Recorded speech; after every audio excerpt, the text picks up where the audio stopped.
ময়দানে আসেন, আল্লাহর সঙ্গে প্রতিজ্ঞা করে, আয় আল্লাহ, যেহেতু একটা মাত্র প্রাণ দিয়েছ আমাদেরকে, সুতরাং যতদিন পর্যন্ত দেহের ভেতরে প্রাণ আছে, যতদিন সেই প্রাণে স্পন্দন আছে, যতদিন ধমনীতে রক্ত প্রবাহিত আছে, ইনশাআল্লাহ তোমার দ্বীনের পক্ষে, হকের পক্ষে, বাতিলের বিপক্ষে, তাগুতের বিপক্ষে, কুফরি শিরকি সমস্ত মতবাদের বিপক্ষে আমাদের আজীবন লড়াই আর সংগ্রাম চলবেই চলবে। এর জন্য যদি রক্ত ঝরানো লাগে রক্ত ঝরাবো, এর জন্য যদি জেল খাটা লাগে জেল খাটবো, এর জন্য যদি ফাঁসির দড়ি বরণ করে নিতে হয় ফাঁসির দড়ি বরণ করব, এর জন্য যদি আমার বাপের চোখ থেকে পানি ঝরা লাগে ঝরবে, আমার মায়ের কোল খালি হওয়া লাগে হবে, এর জন্য আমার সন্তানরা যদি এতিম হওয়ার প্রয়োজন হয় এতিম হবে, আমার স্ত্রী বিধবা হওয়ার প্রয়োজন হয় বিধবা হবে। লেকিন যতদিন পর্যন্ত বেঁচে আছি আপোষ করব না কোনো বাতিলের সাথে।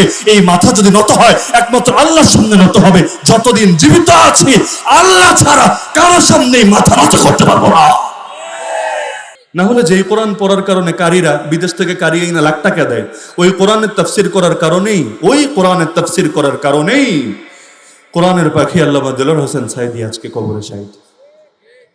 জীবনের এতগুলো বছর তার কারাগারে কাটলো, এমনকি তাকে নিকৃষ্ট ট্যাগটা দেওয়া হলো, কোনো অকাট্য দলিল প্রমাণ নেই, ফাও মামলা টামলা সাজায়, এমনকি মামলা সাক্ষীরাই তো এসে এখন স্বীকার করে যাচ্ছে। অপরাধ কি? ওই আরবিতে পড়ে দিলে ভাই কেউ কিচ্ছু বলতো না, সারা জীবন খালি যদি কানে হাত দিয়া খালি কেরাত পড়ে যেত, তাফসীরটা যদি না করতো, বিশ্বাস করেন জেলে যাওয়া তো লাগতোই না, উল্টো তাকে হয়তো নিয়মিত ওই রাষ্ট্রীয় গুরুত্বপূর্ণ বিভিন্ন প্রোগ্রামেও টাকা দিয়ে নেওয়া হতো। এটাই বাস্তবতা। নির্বাচন আসলে মানুষকে লোভ দেখায় যে আমাদেরকে যদি ক্ষমতায় আনতে পারো আমরা মদিনার ইসলাম বাংলাদেশে আমদানি করব। শুনতে তো ভালোই লাগে, মাশাআল্লাহ, মক্কা মদিনার ইসলামও যদি বাংলাদেশে চলে আসে এবং মদিনার ইসলাম আসলে তো এই দেশটাও এক টুকরো মদিনা হয়ে যাবে ইনশাআল্লাহ। এইরকম রাহমত, এইরকম বরকত আল্লাহ এই দেশের উপর নাজিল করবেন। শুনতে তো ভালোই লাগে। পাবলিক চিন্তা করে না অন্য কোনো ইসলামের দরকার নেই, খাঁটি ইসলামের ঠিকাদার একটা পেয়েছি, যার কোনো এজেন্টও নাই, যার কোনো ব্রাঞ্চও নাই, যার কোনো শাখাও নাই, এইটারও তো মিস করা যাবে না। সকলে মিলে তার হাত শক্তিশালী করলো, লাস্টে দেখলো আরে নাম তো ছিল মাশাআল্লাহ মদিনা সনদ, ভেতরে দেখি গুম, ভেতরে দেখি খুন, ভেতরে দেখি ধর্ষণ, ভেতরে দেখি মাদক, ভেতরে দেখি সন্ত্রাস, ভেতরে দেখি চেন্ডারবাজি, ভেতরে দেখি চাঁদাবাজি, ভেতরে দেখি যত রকম দুই নম্বরই। অথচ চিন্তা করেছিল নির্বাচনের আগে যেরকম টুপি দেখলাম, যেরকম পাঞ্জাবি দেখলাম, যেরকম সুন্দর সুন্দর কথা শুনলাম, ভেবেছিলাম আবার মনে হয় হাসান বসরি জিন্দা হয়েছে, কিন্তু এখন দেখা যাচ্ছে আরে আবু জাহাল নতুন রূপ ধরে আবার সমাজে চলে এসেছে। তাহলে এরকম মানুষ ধোকায় পড়ে যায়। এজন্য আল্লাহ রাসূল সাল্লাল্লাহু আলাইহি ওয়াসাল্লাম হাদিসে বলেছেন ওই বড় দাজ্জাল আসার সময় ঘনিয়ে এসেছে কিনা বুঝবা কিভাবে?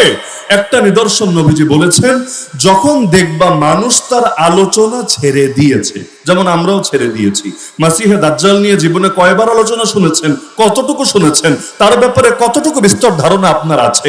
আল্লাহ রাসূল বলেন যখন মানুষ দাজ্জালের আলোচনা ছেড়ে দিবে, হাত্তা ইয়াতরুকাল আইম্মাতু আলাল মানাবির যিকরাহু, এমনকি ইমামরা পর্যন্ত মিম্বারে তার আলোচনা বন্ধ করে দিবে, ফান্তাজিরুদ দাজ্জাল মিন ইয়াউমিহি আও মিন গাদিহি, তখন তোমরা অপেক্ষা করতে পারো ঠিক ওই দিনই বা এর পরের দিনই দাজ্জাল চলে আসবে। ওই দিন বা পরের দিন মানে কি? মানে ওই সুনির্দিষ্টভাবে ওই দিন হতে হবে জরুরি না, মানে ওই সময়ের মাঝে আর দাজ্জালের আগমনের মাঝে বেশি ব্যবধান থাকবে না। আপনি বলবেন কেন? দাজ্জালের আলোচনা বাদ দেওয়ার সাথে দাজ্জাল আসার কি সম্পর্ক? হ্যাঁ, এটাই সম্পর্ক। সবাই যদি দাজ্জালকে দাজ্জাল হিসাবে চিনেই ফেলে, তাহলে আল্লাহরে বাদ দিয়ে ওর নামে কালেমা পড়বে কোন দুঃখে? যদি আপনি চিনেই ফেলেন এটা দাজ্জাল, এটা আপনার রবের সবচাইতে বড় দুশমন, আপনি যদি বুঝেই ফেলেন, আপনি কেন তার উপর ঈমান আনবেন? কেন তাকে খোদা মানবেন? কেন তার নামে কালেমা পড়বেন? প্রশ্নই তো আসে না। কিন্তু দাজ্জাল আসবে এমন ভাবে অধিকাংশ মানুষ তাকে চিনতে ভুল করবে। তারা ভাববে রব্বুল আলামিনই মনে হয় আরশ থেকে জমিনের মধ্যে নেমে এসেছে। নাউযুবিল্লাহ মিন যালিক। এমনকি হাদিসেতে এই ঘটনা আছে, এক যুবককে গিয়ে বলবে, যুবক তুই মেনে নে আমি তোর রব। সে বলবে প্রশ্নই আসে না। যখন দাজ্জাল তার উপর প্রেসার ক্রিয়েট করবে, সে বলবে হ্যাঁ আমি তোকে রব মানতে পারি এক শর্তে। এমন একটা শর্ত দিবে, তার ধারণা এই কাজও করতে পারবে না, সুতরাং ওকে রব মানা লাগবে না। মানুষ মাঝে মাঝে অসম্ভব শর্ত দেয় যে আমি তোমাকে ভালোবাসবো, কিন্তু আকাশের চাঁদটা আমার হাতে এনে দিতে হবে। জানে আকাশের চাঁদ জমিনে আনা সম্ভব না, আর চাঁদের যে সাইজ মাশাআল্লাহ, এটা তো কয়রা আর খুলনার মধ্যে জায়গাও হবে না, হাতে জায়গা হওয়া দূরের কথা। ওইটাও যেহেতু পারবে না, এটাও লাগবে না। তো এই জন্য দাজ্জালকে শর্ত দিবে, তুই যদি পারিস আমার মরা বাপরে আর মরা মারে জিন্দা করতে, আর তারা যদি জিন্দা হয়ে আমাকে বলে, আমাকে আদেশ দেয় তোরে রব হিসাবে মেনে নিতে, তাহলেই আমি মানবো, না হলে আমি মানতে রাজি না, এই শর্ত দিবে। দাজ্জাল বলবে কবর কোথায়? কবর ওখানে। কবরের সামনে গিয়ে সে বলবে কুম বিইদনি, আমার আদেশে উঠে আয়। ঈসা আলাইহিস সালাম যেমন মরা মানুষের সামনে গিয়ে বলতেন কুম বিইদনিল্লাহ, আল্লাহর আদেশে উঠে যাও, দাজ্জাল গিয়ে কবরের সামনে বলবে কুম বিইদনি, আমার আদেশে উঠে আসো। বলতে দেরি, কবর থেকে সে দেখবে তার বাপ তার মা বের হতে দেরি না। আসলে সেটা তার বাপও না, সেটা তার মাও না, মূলত সেটা হলো দুইটা শয়তান, যেগুলো তার বাপ আর মায়ের চেহারা ধারণ করেছে।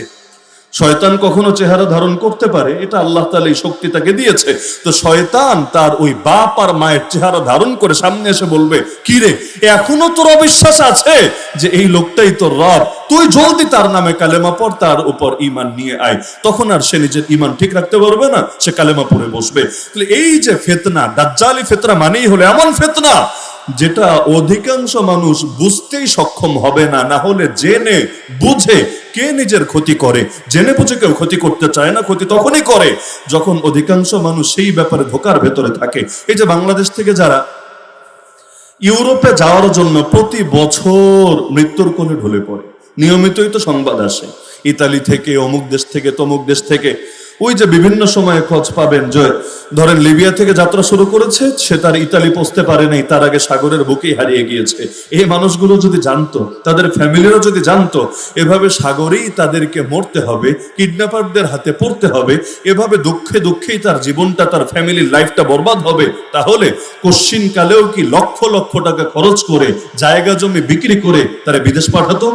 বলতো প্রয়োজনে তুই দেশে ভিক্ষা কইরা খাবি, তারপরও তোরে বিদেশ পাঠাবো না। কিন্তু সে তো জানে না তার জন্য কি অপেক্ষা করছে। দাজ্জালি ফিতনা মানেই হলো ধোঁকাবাজির ফিতনা, ধোঁকাবাজির ফিতনা।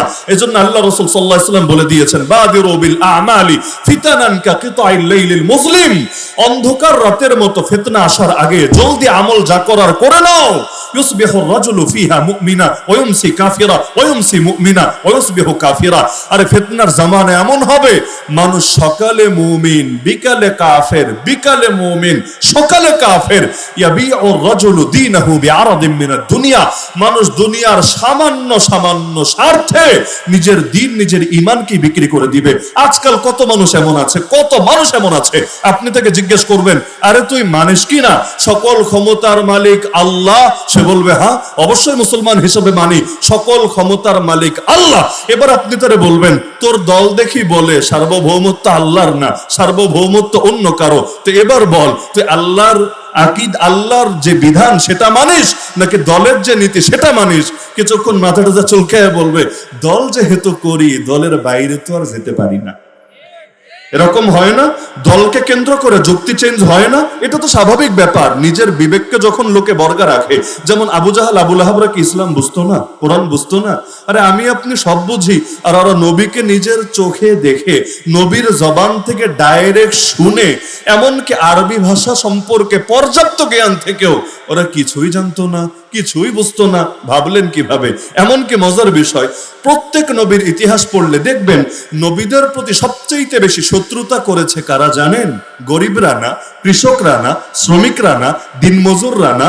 প্রত্যেক নবীর প্রতি সবচেয়ে বেশি দুশ্মনী দেখিয়েছে তাদের নিজ নিজ জামানার নেতারা। কেন? নেতাদের মাথায় ঘিলু কম, নেতাদের মাথায় বুদ্ধি কম, নেতাদের পড়ালেখা কম, এজন্য না, বিষয়টা উল্টা। তাহলে ঝামেলা কোথায়? ঝামেলা হলো অন্যরা বুঝুক বা না বুঝুক, নেতারা ঠিকই বুঝে ফেলেছে, আরে নবীকে যদি মেনেই নেই, রবকে যদি এক বলে স্বীকার করেই নেই, আল্লাহর দ্বীনের সামনে আত্মসমর্পণ যদি করেই নেই, তাহলে ভণ্ডামি করবে কিভাবে, ধান্দাবাজি করবে কিভাবে, অন্যের হক মেরে খাবে কিভাবে? তারা ভালো মতোই চিন্তা করেছে, আরে নবীরা যদি মেনেই নেই, বড় বড় বোতল তো টানা যাবে না। নবীকে যদি মেনেই নেই, নারীদের ইজ্জত নিয়ে ছিনিমিনি খেলা যাবে না। নবীদেরকে যদি মেনেই নেই, চাঁদাবাজি সন্ত্রাস করা যাবে না। নবীদেরকে যদি মেনেই নেই, অন্যায়ভাবে মানুষের রক্ত ঝরানো যাবে না। সুতরাং জানার পরও, বোঝার পরও শুধুমাত্র ধান্দায় আঘাত লাগবে, স্বার্থে আঘাত পড়বে, এজন্য নবীদের উপর ঈমান আনতে রাজি হতো না। তো ওই জন্য নবী বলেছেন সামান্য সামান্য স্বার্থে ঈমান আর দিন বিক্রি করবে। আজকে দেখেন কত মানুষ একটা চাকরির জন্য নিজের দিন বিক্রি করে দিচ্ছে, কত মানুষ একটা প্রমোশনের জন্য নিজের দিন বিক্রি করে দিচ্ছে, কত মানুষ দুনিয়ার সামান্য স্বার্থের জন্য নিজের দিনকে বিক্রি করে দিচ্ছে, এমনকি কত মানুষ একটা ভোটের জন্য নিজের দিনকে বিক্রি করে দিচ্ছে। আমাদের দিনদারি তো এত সস্তা, মাশাআল্লাহ, কি আর বলবো কথা। ছাগলেরও যে দাম থাকে অধিকাংশ বাঙালিরও অনেক সময় দাম থাকে। একটা ছাগল কিনতে গেলে কত লাগে আপনি বলেন বর্তমান বাজারে? 10-12 হাজারের নিচে ভালো কোনো ছাগল পাওয়া যাবে নাকি? 10-12 হাজারও ওই খুব ভালো কোয়ালিটির ছাগল হয়তো পাওয়া যাবে না। এদিকের দাম আমি জানি না, এদিকে হয়তো সস্তাও হতে পারে, আমি জানি না। তো এখন তাও ধরলাম একটা ছাগলের দাম যদি 8-10 হাজারও হয়, নির্বাচন আসলে কত বাঙালি 500 টাকা 1000 টাকায় সুন্দরভাবে বিক্রি হয়ে যায়। তখন কোনো নীতি কথা, কোনো আদর্শের কথা, কোনো কিছু মনে থাকে না। এগুলো হয় নাকি হয় না? আল্লাহ হেফাজত করুক। ওই যে আবু সাইদের বুকে গুলি চালিয়েছিল যেই পুলিশ, তাকে যখন ফাঁসির রায় দেওয়া হলো, যুক্তি কি দেখালো? যুক্তি দেখালো, আমি তো চাকরি করি, আমি তো হুকুমের গোলাম, আমার কি দোষ আছে? আমি সামান্য চাকরি করি, উপর থেকে যা বলা হয়েছে আমি তো সেটাই বাস্তবায়ন করেছি, সুতরাং আমার ব্যাপারে ফাঁসির রায় কেন দেওয়া হবে? জয় বাংলা, এটা বলে নেই। মানে স্লোগানটা আমি দিই নাই, সে মুখে উচ্চারণ করে নাই, করেছে। এই যুক্তিটা শুধু আজ বিচারকের সামনে দিচ্ছে তা না, হাসরের ময়দানেও দিবে। কোরআনে আছে, হাসরের ময়দানে অপরাধীরা বলবে, রব্বানা ইন্না আতানা সাদাতানা ওয়া কুবারানা ফাদাল্লুনা সাবিলা। রব, আমাদের জাহান্নামে কেন দিচ্ছেন? আমাদের দোষটা কি? আমরা তো শুধু আমাদের নেতা আর বড়দের কথা শুনেছি, আমাদের নেতা আর বড়দের আনুগত্য করেছি, তারা আমাদের মিসগাইড করেছে, আমাদের ভুল পথে নিয়েছে, সুতরাং আযাব দিতে হলে তাদেরকে দেন, আমাদেরকে কেন দিচ্ছেন? আল্লাহ জানিয়ে দিবেন, না, ওরা আদেশদাতা হিসাবে পাপী আর তোরা বাস্তবায়নকারী হিসাবে পাপী। আদেশদাতারও আযাব হবে, বাস্তবায়নকারীরও আযাব হবে। যখন দেখবে উপায় নাই, আল্লাহকে বলবে, আল্লাহ ঠিক আছে, তাহলে একটা কাজ করেন, জাহান্নামে ফেলবেন তো ফেলবেন, এর আগে ওই পাপিষ্ঠগুলোকে আমাদের চোখের সামনে হাজির করেন। আরিনাল্লাযীনা আযাল্লানা মিনাল জিন্নি ওয়াল ইনস, আনলে কি হবে? নাজআলহুমা তাহতা আকদামিনা, ওদেরকে নিচে ফেলে ওদের বুকের উপর পাড়া দিয়ে এরপর আমরা যাব জাহান্নামে, লিয়াকুনা মিনাল আসফালিন, যাতে করে ওরা লাঞ্ছিত হয়, ওরা অপমানিত হয়, আর সে অপমানিত হওয়ার দৃশ্য দেখে নিজের বুকের আগুনটা একটু থামাতে পারি। তো যতই পারা দেখ, যতই যা কিছু করুক, নিজে কিন্তু পারবে না আল্লাহর আযাব থেকে বাঁচতে। তো সামান্য সামান্য স্বার্থে নিজের দিন আর নিজের ঈমানকে বিক্রি করবে। তো দাজ্জাল যেমনি ভাবে এসে রবের আকীদার ব্যাপারে মানুষের ভেতরে কুফর ঢুকাবে, শিরক ঢুকাবে। দাজ্জালি ফিতনা মানেই হলো এমন ফিতনা যেটা মানুষের ভেতরে কুফর ঢুকাবে, মানুষের ভেতরে শিরক ঢুকাবে। এবার আসেন, আধুনিক সভ্যতার চ্যালেঞ্জ কি কি?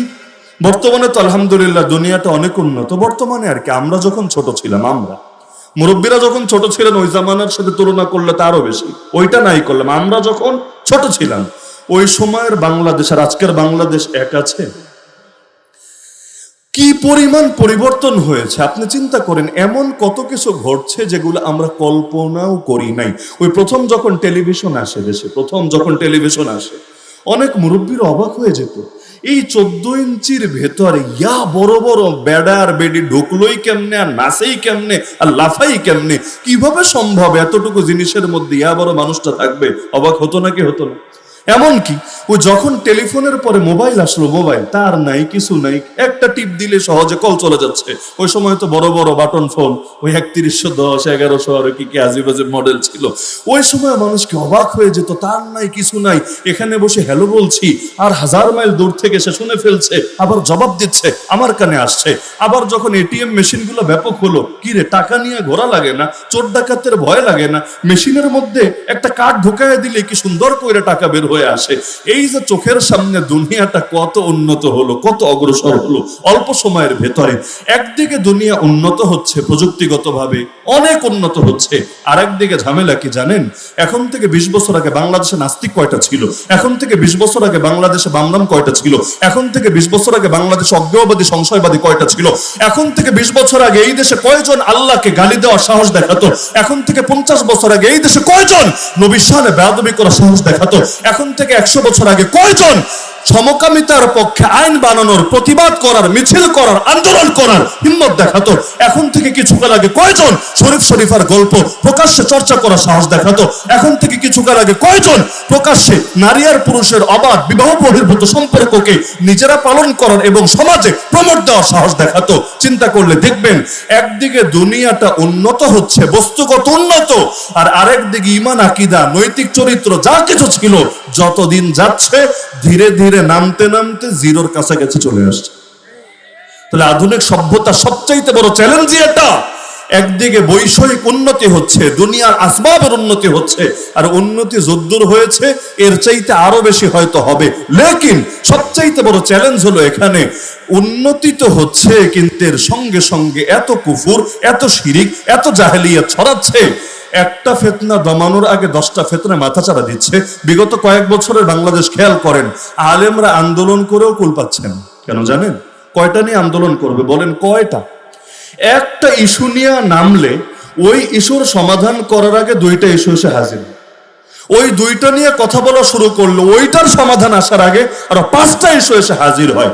এত বেশি ফিতনা ছড়াচ্ছে, এগুলো এখন কেমন যেন গাছাও হয়ে গেছে। চিন্ময় কৃষ্ণ দাস ব্রহ্মচারী নামটা মনে আছে? আশা করি কারো কারো আছে।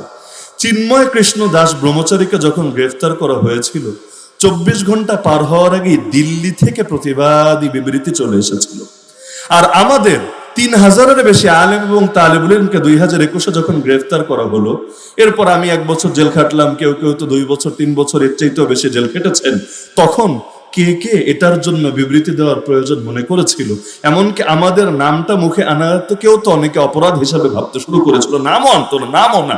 এই পর্যায়ে একটা পার্থক্য এখানে করা হয়েছিল। তাহলে আপনি দেখেন, দুনিয়ায় যেটা করা দরকার ছিল আমাদের, এটা করে ওরা, যেটা করা দরকার ছিল ওদের, ওইটা করি আমরা। কত চরিত্র এমন যেটা ছিল মুসলমানদের শান, কিন্তু এগুলো এখন পশ্চিমাদের ভেতর পাওয়া যায়, মুসলমানদের ভেতরে পাওয়া যায় না। আর কত শয়তানি, নোংরামি যেগুলো ওদের ভেতর থাকা দরকার ছিল, এগুলো মুসলিম সমাজ এমন ভাবে ছড়াচ্ছে, হুজুররা ওয়াজ করে করেও এগুলোকে ঠেকাতে পারছে। তাহলে আধুনিক সভ্যতার সবচাইতে বড় চ্যালেঞ্জ এখানে, যেটা শুধুমাত্র বৈষয়িক উন্নতি এনে দিচ্ছে না। চিন্তা করেন, টেলিভিশন ঘরে ঘরে আছে না এখন?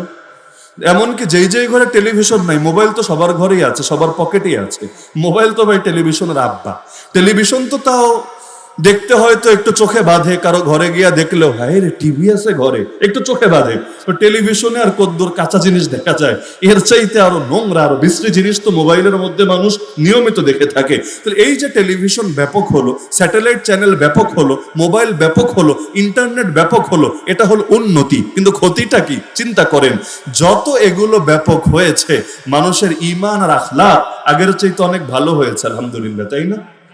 কি ধারণা? অনেক ভালো হয়েছে না? আল্লাহ মাফ করুক, আল্লাহ মাফ করুক। আমার ভয় লাগে, কথাটা কে কিভাবে নেবেন জানি না। হাসরের ময়দান আল্লাহ যদি শুধু মোবাইলের জন্যই প্রশ্ন করে বসে যে বান্দা তোর জীবনে আর কোনো হিসাব লাগবে না, তুই শুধু তোর মোবাইলটা কিভাবে ব্যবহার করেছিস এই হিসাবটা আমারে ঠিকভাবে দিবি, যদি তোর হিসাব ভালো হয় তোরে জান্নাত দিব, আর হিসাব খারাপ হলে জাহান্নাম দিব, খালি যদি এতটুকু প্রশ্নই করেন আর কিছু না, আমার ভয় হয় অধিকাংশ মানুষের জান্নাতে হয়তো আর যাওয়াই হবে না। এই পরিমাণ পাপে আমরা জড়িত। আল্লাহর একটা নাম হলো সাত্তার, আল্লাহ ঢেকে রাখেন।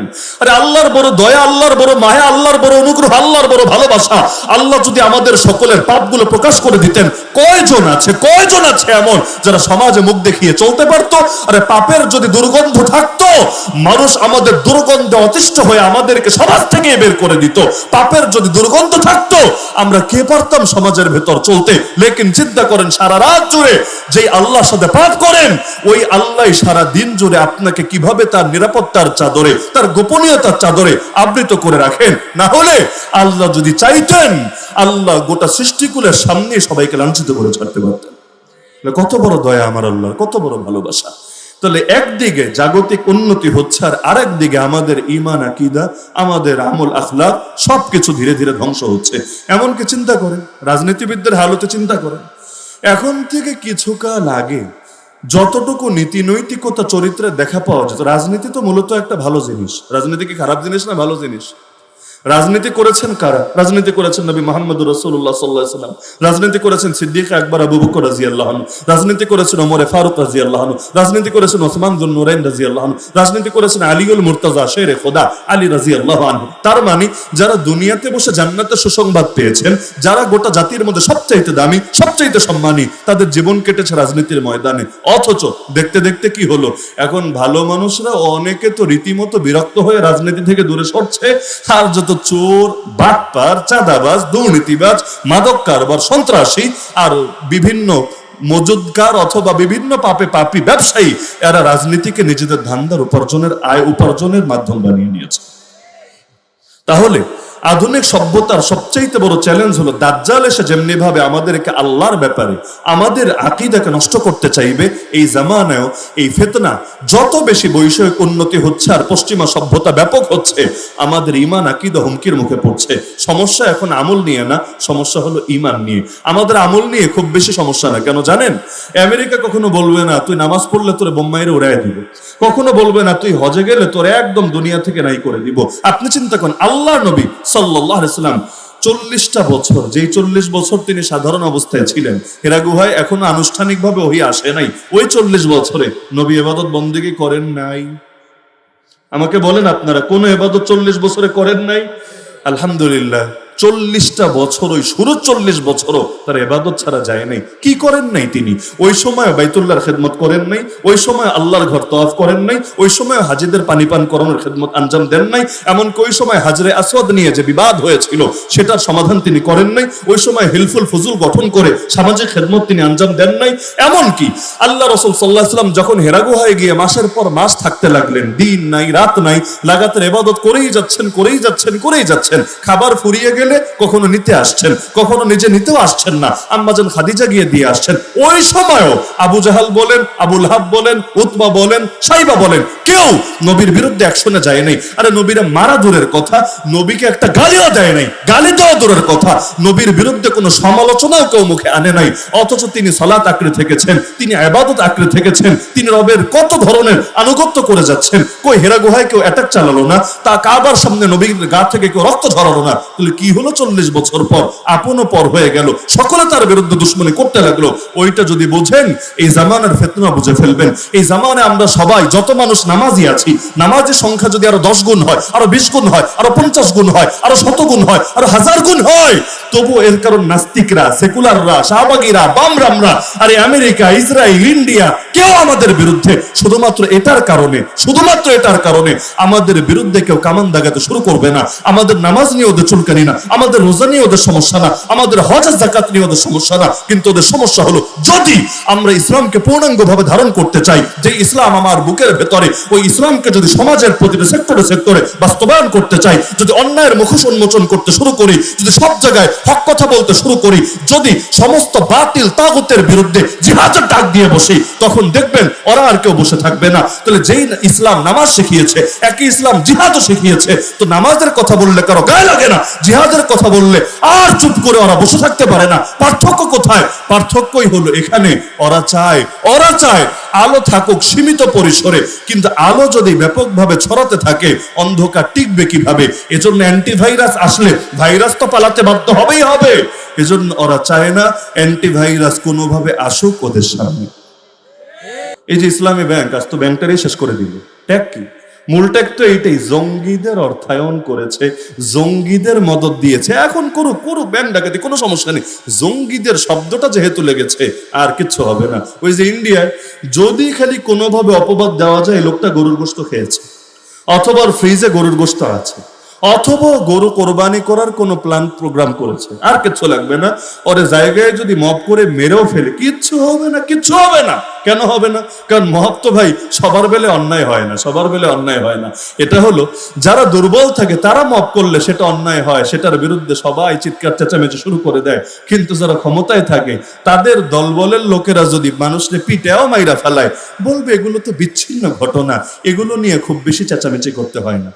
এমন হয় নাকি? হয় না? আল্লাহ হেফাজত করুক আমাদেরকে। মহাবীর যারা ছিল তাদেরকে আমরা সহজেই ভুলে যাই। আর কাফেরদের বানানো যত চরিত্র এইগুলোরও আমরা খুব সুন্দরভাবে আগলে রাখি। আর উপন্যাস লাগে কাদের, সিনেমা লাগে কাদের, ফিকশন লাগে কাদের, যাদের গৌরবান্বিত ইতিহাস নাই তাদের লাগে। আরে যাদের খালিদ বিন ওয়ালিদের ইতিহাস আছে, যাদের সামনে আমির হামজার ইতিহাস আছে, যাদের সামনে বীর ওমর বিন খাত্তাবের ইতিহাস আছে, যাদের সামনে মুহাম্মদুর রাসূলুল্লাহ সাল্লাল্লাহু আলাইহি ওয়াসাল্লামের গৌরবান্বিত ইতিহাস আছে, তাদের আবার উপন্যাস দেখে, ফিকশন দেখে, সিনেমা দেখে কাল্পনিক চরিত্রকে নিজেদের হিরো, নিজেদের মডেল, নিজেদের আইকনের আইডল বানানো লাগে।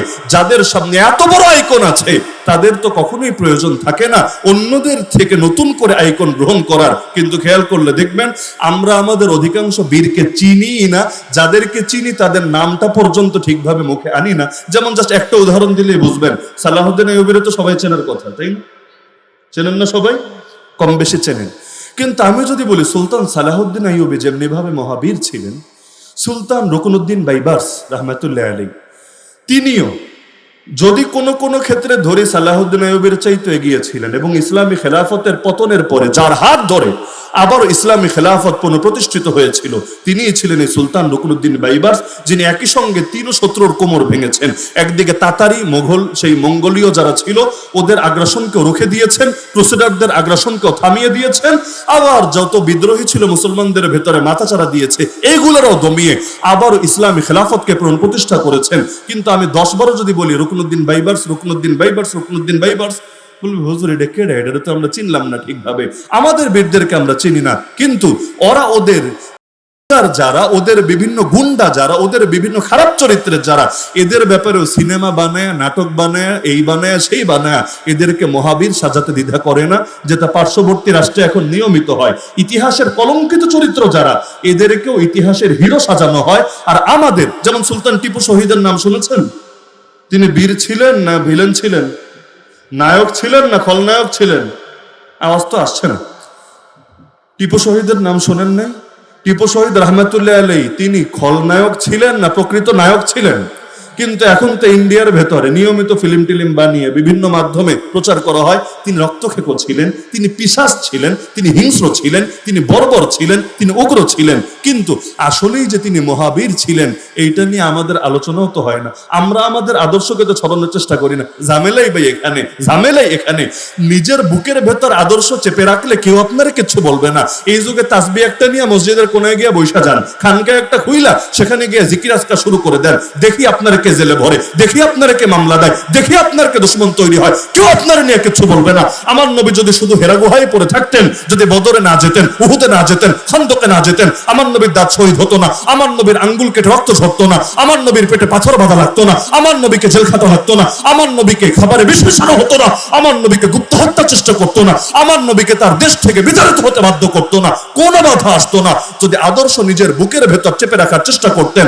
আমরা ধান্দাবাজ হয়ে গেছি এখানে এসে, আমরা নিজেরা আদর্শ বুঝি, সর্বোচ্চ মানার চেষ্টা করি, লেকিন যে আদর্শ বুকের ভেতর পোষণ করি সেই আদর্শে সমাজকে রঙিন করার চেষ্টা করি না। অথচ যতদিন পর্যন্ত আদর্শ খালি ভেতরে থাকবে, বাইরে প্রতিষ্ঠিত না হবে, পূর্ণাঙ্গ ইসলামের উপর আমল করা কোন বাপের বেটার পক্ষে সম্ভব না। কিসের প্র্যাকটিসিং মুসলিম আপনি বলেন?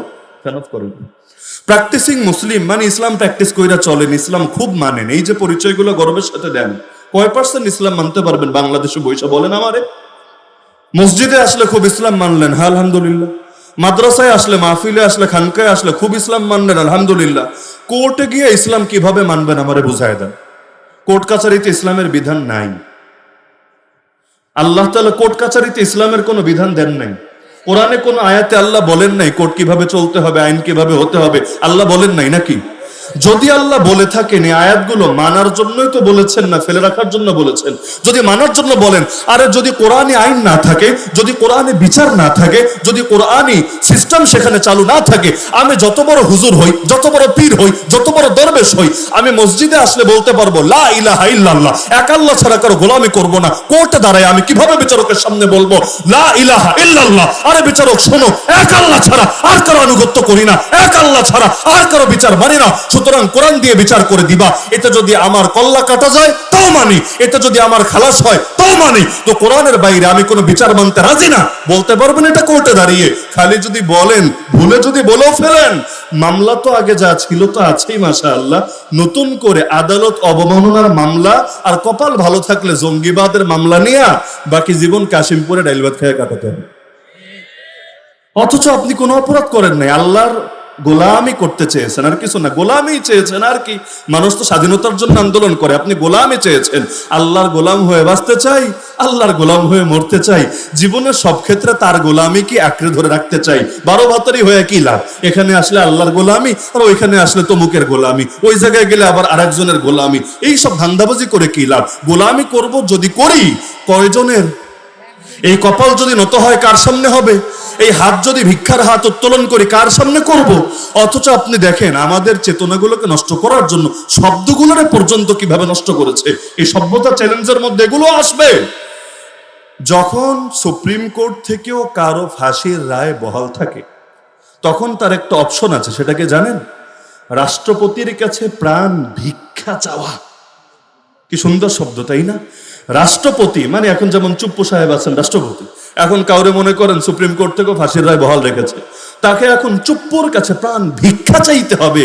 আর মাননীয় চুপ্পু মহোদয় যদি তার মনে চায়, মনে তো বোঝেনি কার ব্যাপারে চায় আর কার ব্যাপারে চায় না, কোন দলের হলে চায় আর কোন দলের হলে চায় না, তার যদি মনে চায় তিনি প্রাণ ভিক্ষা দিতে পারেন। এই শব্দগুলো নিয়মিত মিডিয়ায় উচ্চারিত হয় না, অথচ আপনি দেখেন প্রাণ ভিক্ষা দেওয়া এই শব্দটা যদি মাইনেই নেন, নমরুদের সমস্যা কি? নমরুদের অপরাধ কি আমারে বুঝান? নমরুদ তো এইটাই বলেছিল, অন্য কিছু না। নমরুদ তো এটাই বলেছিল ইব্রাহিম নবীর সামনে দাঁড়িয়ে, আনে ওহাই ও উমিদ, আমি জীবন দেই, আমি মরণ দেই। আপনি বলছেন নমরুদ কাফের, কেন? ও জীবন দেওয়ার দাবি করলো কিভাবে? জীবন তো আল্লাহ দেয়, প্রাণ তো আল্লাহ দেয়। ও মরণ দেওয়ার দাবি করলো কিভাবে? মরণ তো আল্লাহ দেয়। আরে নমরুদ কাফের যে যুক্তিতে আপনার দেশে, আপনার সভ্যতায়, আপনার সিস্টেমে ওই শব্দ চর্চা করার পরেও এরা ইমানদার থাকে কিভাবে? কোর্টে দাঁড়িয়ে, হাইকোর্টে, সুপ্রিম কোর্টে তো আর বাংলায় শুনানি চলে না, সেখানে সবকিছু ইংলিশ। জীবন দিলেন বাংলার জন্য, আর এখন সেখানে এখনো পর্যন্ত ইংলিশ আছে। আগে নিম্ন আদালতও ছিল, এখন ওইখানে কিছু হালকা পাতলা বাংলা ঢুকেছে। তো এখন উচ্চ আদালতে শুনানি করার সময় বলতে হয় my lord, my lord. Lord মানে তো প্রভু, রব, আরবিতে বললে রব, তার মানে রব্বি, রব্বি, রব্বি, হে আমার রব, হে আমার রব, শব্দই এটা, সিস্টেমই এটা, মাই লর্ড বলে তাকে সম্বোধন করতে হবে। অথচ কবরে রাখার পরে প্রথম প্রশ্নই এটা, মান রব্বুকা, কে তোর লর্ড, কে তোর প্রভু, কে তোর প্রতিপালক, কে তোর রব, প্রথম প্রশ্নই এটা। তখন বলবেন আমার রব হলো বিচারক, আমার রব হলো বিচারপতি, আমার রব হলো চিফ জাস্টিস। এই কথা বললে ফেরেশতাদের মাইট তো দুই একটা মাটিতে পড়বে মনে হয়। মায়ের তো একটা মাটিতে পড়বে না, যদি দুই একটা পইরাও যায় ওইটা আবার উঠে নতুন করে দিয়ে দিবে, একটাও মিস ঘটাবে না। তাহলে চিন্তা করেন শিরিকগুলো কিভাবে রন্ধে রন্ধে ছড়ানো হয়েছে। সংবিধানে এখনো লেখা আছে সকল ক্ষমতার উৎস, মাশাআল্লাহ সবাই জানেন দেখি, সকল ক্ষমতার উৎস জনগণ। আরে এই শিরকি সংবিধান, ওই মুজিববাদী শব্দ বাদই দেন, এই শিরকি সংবিধান যাদের কাছে বেশি মহব্বতের জিনিস হয়ে যায়, ওরা আবার নিজেদেরকে মুসলিম পরিচয় দেয় কিভাবে? ওরা আবার নিজেদেরকে মদিনার ইসলামের ধ্বজাধারী দাবি করে কিভাবে? মদিনার ইসলামকে শিখিয়েছে সকল ক্ষমতার উৎস আল্লাহকে বাদ দিয়ে অন্য কাউকে মানতে। বলবেন অন্য কাউরে মানলেই কি আর আল্লাহরে মানলেই কি? সেজদা তো আল্লাহরেই দেই, সেজদা তো অন্য কাউরে দেই না। আরে ভাই খালি একটা কাম করলে যদি ইমান ঠিক হতো, আবু জাহাল আবু লাহাবরাও আল্লাহরে অস্বীকার করতো না। আবু জাহাল আবু লাহাবরা নাস্তিক ছিল না, ভালো করে বুঝেন, আবু জাহাল আবু লাহাবরা নাস্তিক ছিল না। তাহলে কি ছিল? মুশরিক। বলবেন নাস্তিক কি আর মুশরিক কি? নাস্তিক হলো আল্লাহ মানেই না, মুশরিক হলো আল্লাহকে মানে, আল্লাহ আছেন স্বীকার করে। তাহলে ঝামেলা কোথায়? ঝামেলা হলো আল্লাহ কোরআনে শিখিয়েছেন। হে নবী যদি ওদেরকে জিজ্ঞেস করেন আসমান কে বানিয়েছে, ওরা বলবে আল্লাহ। জমিন কে বানিয়েছে, ওরা বলবে আল্লাহ। চাঁদ সূর্য কে চালায়, ওরা বলবে আল্লাহ। তাহলে ঝামেলা কোথায়? ঝামেলা হলো এখানে, ওরা মনে করে আল্লাহ তো সব রাজারও মহারাজা, আল্লাহর কি এত সময় আছে, এত অবসর আছে, এত সুযোগ আছে এই বিশাল জগৎ নিয়ে তিনি শুধু পড়ে থাকবে? তো দুনিয়াতে যেভাবে মন্ত্রণালয় ভাগ করে দেয়, আপনি স্বরাষ্ট্রমন্ত্রী, আপনি পররাষ্ট্রমন্ত্রী, আপনি কৃষিমন্ত্রী, আপনি খাদ্যমন্ত্রী, আপনি এই বিষয়ক, আপনি ওই বিষয়ক মন্ত্রী, এভাবে আল্লাহ তার দায়িত্ব ভাগ করে দিয়েছেন। আল্লাহ এই দেবতারে বানিয়েছে, সে হলো সূর্যের দেবতা, এই দেবতা হলো সন্তান দেওয়ার দেবতা, ওই দেবতা হলো জীবিকা দেওয়ার দেবতা, এভাবে দায়িত্ব ভাগ করে করে দিয়েছেন। এখন বাচ্চা লাগলে ওই দেবতারে পূজা দাও, সন্তান লাগলে ওই দেবতারে পূজা দাও, চাকরি লাগলে ওই দেবতারে পূজা দাও, কিন্তু উদ্দেশ্য আল্লাহরে অস্বীকার করা না। তাহলে উদ্দেশ্য কি? ওই অন্য মন্ত্রীকে মহব্বত করা মানে প্রধানমন্ত্রীকে ঘৃণা করা না, বরং এটাই চেইন, এটাই সিস্টেম। ওরা বলতো মা নাবুদুহুম ইল্লা লিয়ুকাররিবুনা ইলাল্লাহি যুলফা, আমরা এগুলোর পূজা করি যাতে করে এরা আমাদেরকে আল্লাহ পর্যন্ত পৌঁছায়, আল্লাহ পর্যন্ত পৌঁছায়। দুনিয়াতে বড় নেতার কাছে যেতে লিঙ্ক ধরা লাগে না, নাকি ডাইরেক্ট রিচ করা যায়? সম্ভবিত না ভাই। পাতি নেতা ধৈরা বড় নেতা পর্যন্ত যেতে হয়। এজন্য প্রত্যেকেই পাতি নেতার পেছনে দৌড়ায়, কেউ গাড়ির পেছনে দৌড়ায়, কেউ বাড়ির পেছনে দৌড়ায়। এখন কেন? কারণ সিস্টেমই এটা, ডাইরেক্ট আপনি যেতে পারবেন না, ওই দালালি কইরে কইরে আপনারে ধীরে ধীরে আসতে হবে। হ্যাঁ, এক পর্যায়ে হয়তো আপনি যাবেন। ওরা ভাবতো আল্লাহ পর্যন্ত ডাইরেক্ট যাওয়া সম্ভব না, এভাবে লিঙ্ক ধরে ধরে আল্লাহ পর্যন্ত পৌঁছতে হবে। এতটুকুর কারণেই ইসলাম ওদেরকে মুশরিক বলে আখ্যায়িত করেছে। অথচ এইরকম আকীদার লোক এখন বাংলাদেশেও তৈরি হয়ে গেছে। দুই কেন্দ্রিক তৈরি হয়েছে। এক হলো বিভিন্ন মাজার কেন্দ্রিক। কিভাবে? মাজার তো যাবে জিয়ারত করার জন্য, এটা তো ভালো আলহামদুলিল্লাহ, কিন্তু না, কিছু লোক আছে এরা জিয়ারত করার জন্য যাবে না, হয়তো যাবে গাঞ্জা খাওয়ার জন্য, মদ খাওয়ার জন্য, ঢোল তবলা বাজানোর জন্য, অথবা যাবে বাচ্চা লাগলে অমুক মাজারে সেজদা দিতে হবে, চাকরি লাগলে তমুক মাজারে পূজা দিতে হবে, আর ওইটা লাগলে অমুক মাজারে গিয়া আব্বা আমার এইটা দাও, এইটা দাও, এইটা দাও, এভাবে চোখের পানি ঝরাতে হবে। এমন লোক নাই? আমার বাসা যেহেতু শাহজালাল মাজারের কাছে, এজন্য ছোটবেলা থেকে এগুলো দেখতে দেখতে আমরা বড় হয়েছি। এমনকি দুনিয়া এত উন্নত হয়েছে, সায়েন্স ফিলোসফি এত উচ্চ পর্যায়ে পৌঁছেছে, এখনো পর্যন্ত এগুলো বন্ধ হয় নাই। কিছু লোক গিয়ে আব্বা বিয়া হয়েছে 12টা বছর, বাচ্চা একটা দাও না। দূর দূরান্ত থেকে, মনে করেন খুলনা থেকেও যায় না, মনে হয় কি যায় না? খুলনায় তো আরো কত কিছুই হয় মাশাআল্লাহ। ওই যে কুমির একটা কি আছে, কুমিরের মধ্যে একবার, হ্যাঁ, কুত্তা নিয়ে আবার পুরো দেশ গরম হয়েছে। কিন্তু কুত্তা তো মাঝখানে একটা ঘটনা ঘটেছে, কিন্তু নিয়মিতই তো বিভিন্ন প্রাণী তার পেটের মধ্যে দেওয়া হতে থাকে। তো মুরগি নিয়ে মায়া দেখানোর কে আছে, অন্যান্য প্রাণী নিয়ে মায়া দেখানোর কে আছে? কিন্তু কুত্তার অনেক মহব্বতকারী এবং কুত্তার অনেক সুসন্তান তো আমাদের ভেতরেও কিছু বাংলাদেশে তৈরি হয়ে গিয়েছে। এজন্য মাশাআল্লাহ কুত্তার উপর জুলুম হলে তখন অবশ্য তারা জেগে ওঠে, আর বাকি টাইমে যা কিছু ভণ্ডামি চলে এগুলো নিয়ে তাদের মুখে আলাপ আসে না। এ কারণেই দেখবেন সহি পীর যদি কেউ হয়, সহি পীর মানে কি? পীর মানে হলো যারে অনুসরণ করা হয়। আরবিতে বলে শায়েখ, ফার্সিতে বলে পীর। ওই শব্দ দুইটা অর্থ কিন্তু একই, পীর মানেও যা, শায়েখ মানেও তা। তো সহি পীর মানে কি? সহি পীর মানে হলো আল্লাহ নবী যে আদর্শের উপর ছিলেন হুবহু, যে সেই আদর্শ যে ফলো করে এবং যে প্রচার করে, সেই হলো সহি পীর। এরকম সহি পীরদেরকেও নিয়ে জেলে ভরে দেয়। আর ভণ্ড পীর যদি কেউ হয়, এর ব্যাপারে মাশাআল্লাহ ওদের দরদের যত বালতি আছে, ওদের ভেতরে দরদ সব তাদের জন্য নিয়মিত প্রবাহিত হতে থাকে। আল্লাহ হেফাজত করুন। তাহলে এক হলো এই মাজার কেন্দ্রিক কিছু শিরিক হয় না বাংলাদেশে? হয়। আর দ্বিতীয় হলো রাজনীতি কেন্দ্রিক শিরিক। এটারা তো আমরা শিরিক মনেই করি না। রাজনীতি কেন্দ্রিক শিরিক মানে কি? বাংলাদেশে যে লোকটা রাজনীতি করতে করতে বুড়া হয়েছে, আজকে বাসায় গিয়ে, আমার কথা যদি সন্দেহ হয় যে হুজুর দূর থেকে এসে কি বলছে না বলছে, আজকে বাসায় গিয়ে বড় কোনো রাজনৈতিক নেতার নাম্বারে একটা ফোন দিবেন, যদি ডাইরেক্ট মহব্বতের সম্পর্ক থাকে, না হলে আবার দিতে যায়েন না, পরে আবার জেলের ভাত খাওয়া লাগবে। এরপর কথার ছলে দুষ্টুমি করতে করতে বলবেন, মুরব্বী রাজনীতি করতে করতে যে বুড়া হয়ে গেলেন, রাজনীতির ফরজ কয়টা একটু বলেন দেখি, রাজনীতির সুন্নত কি কি একটু আমাদেরকে শিখান দেখি, আমরা তো নতুন, আমরাও একটু শিখি আপনাদের থেকে। রাজনীতির ক্ষেত্রে হারাম আর মাকরু কি কি, এইটা আমাদেরকে একটু আইডিয়া দেন দেখি। আজকে এই প্রশ্নটা করবেন, সবাই আপনাকে জবাব শুনিয়ে দিবেন সুন্দরভাবে, তাই না? আলহামদুলিল্লাহ জবাব দিবেন আপনারে। অথচ নামাজ রোজার যেমন ফরজ ওয়াজিব আছে, রাজনীতির ফরজ নাই, রাজনীতির সুন্নত নাই, রাজনীতির ক্ষেত্রে হারাম মাকরু নাই, অবশ্যই আছে, কিন্তু এটার ইলমও আমাদের নাই, এটার খবরও আমাদের নাই, এটার জ্ঞান আমাদের নাই। কারণ আমরা ইসলামকে সীমাবদ্ধ করে ফেলেছি। ওই বাংলাদেশে 72-এর সংবিধান, যে সংবিধানের মহব্বতকারী এখন নতুন নতুন বহুত পাওয়া যাচ্ছে মাশাআল্লাহ। এই সংবিধান অবশ্য মহব্বত থাকার কথা, কেন জানেন? যে কোনো জিনিস আমরা যেটা করে অভ্যস্ত, অনেক মুরব্বী এমন আছে বাটন ফোন টিপে অভ্যস্ত, আমার আত্মীয় স্বজনের মধ্যেও আছে। এদেরকে যদি বলি আইফোন কিনে দিব একদম 17 প্রো ম্যাক্স, বলবে না বাবজান আমার এটা দরকার নেই। কেন? কারণ কিনে দিলে হুদাই এই জিনিসটা পরে থাকবে, আমি তো কলটাও রিসিভ করতে পারবো না। বহুত মুরব্বী আছে ওই অ্যান্ড্রয়েড ফোনে বা স্মার্টফোনে কল রিসিভ করতে জানে না, ওই ফোন আসলে এমন জোরে টিপ মারে, যত জোরে শক্তি আছে টিপ দেয়। তো টিপ দিলে তো কাজ হবে না, একটু হয়তো তাকে স্ক্রল করতে হবে, একটু অন্য সিস্টেম করতে হবে, কিন্তু এই সিস্টেমটা তারা এখনো বুঝে ওঠে না। সে যেটা জানে সেটা তার কাছে সহজ লাগে, সে তার সহজতার বাইরে যেতে চায় না। একইভাবে একটা মানুষ, মনে করেন আমি অনেক কষ্ট করে সংবিধানটা মুখস্থ করলাম, আল্লাহ মেধা দিয়েছেন, আমি ভাবলাম অনেক কষ্ট মষ্ট করে মুখস্থ করি। এখন মুখস্থ করলাম, বয়সও হলো, মনে করেন বুড়া হয়ে গেছি, বুড়া কালে তো আর নতুন করে মুখস্থ করা কঠিন, আগের গুলো থাকে। এমনিও আমি যেমন গত 10 বছরে একটা নাম্বারও মুখস্থ করেছি কিনা আমার মনে নাই, কিন্তু ছোটবেলায় যেগুলো করেছি এখনো মনে আছে। হয়তো আপনাদেরও অনেকের এমন অভিজ্ঞতা। ওই যে ব্রিগেডিয়ার জেনারেল আব্দুল্লাহ আমান আজমি হজের ওমরা সফরে আমাকে শোনালেন যে যখন আমাকে মুক্তি দিল, এই এত বছর পরে যখন মুক্তি দিল, ওই সময় বের হয়ে বিস্তারিত ঘটনা তিনি বললেন। আমি আমার ওয়াইফের নাম্বারে কল দিলাম, একজনের মোবাইল নিয়ে, মানে বাসের হেল্পারের মোবাইল নিয়ে কল দিলাম।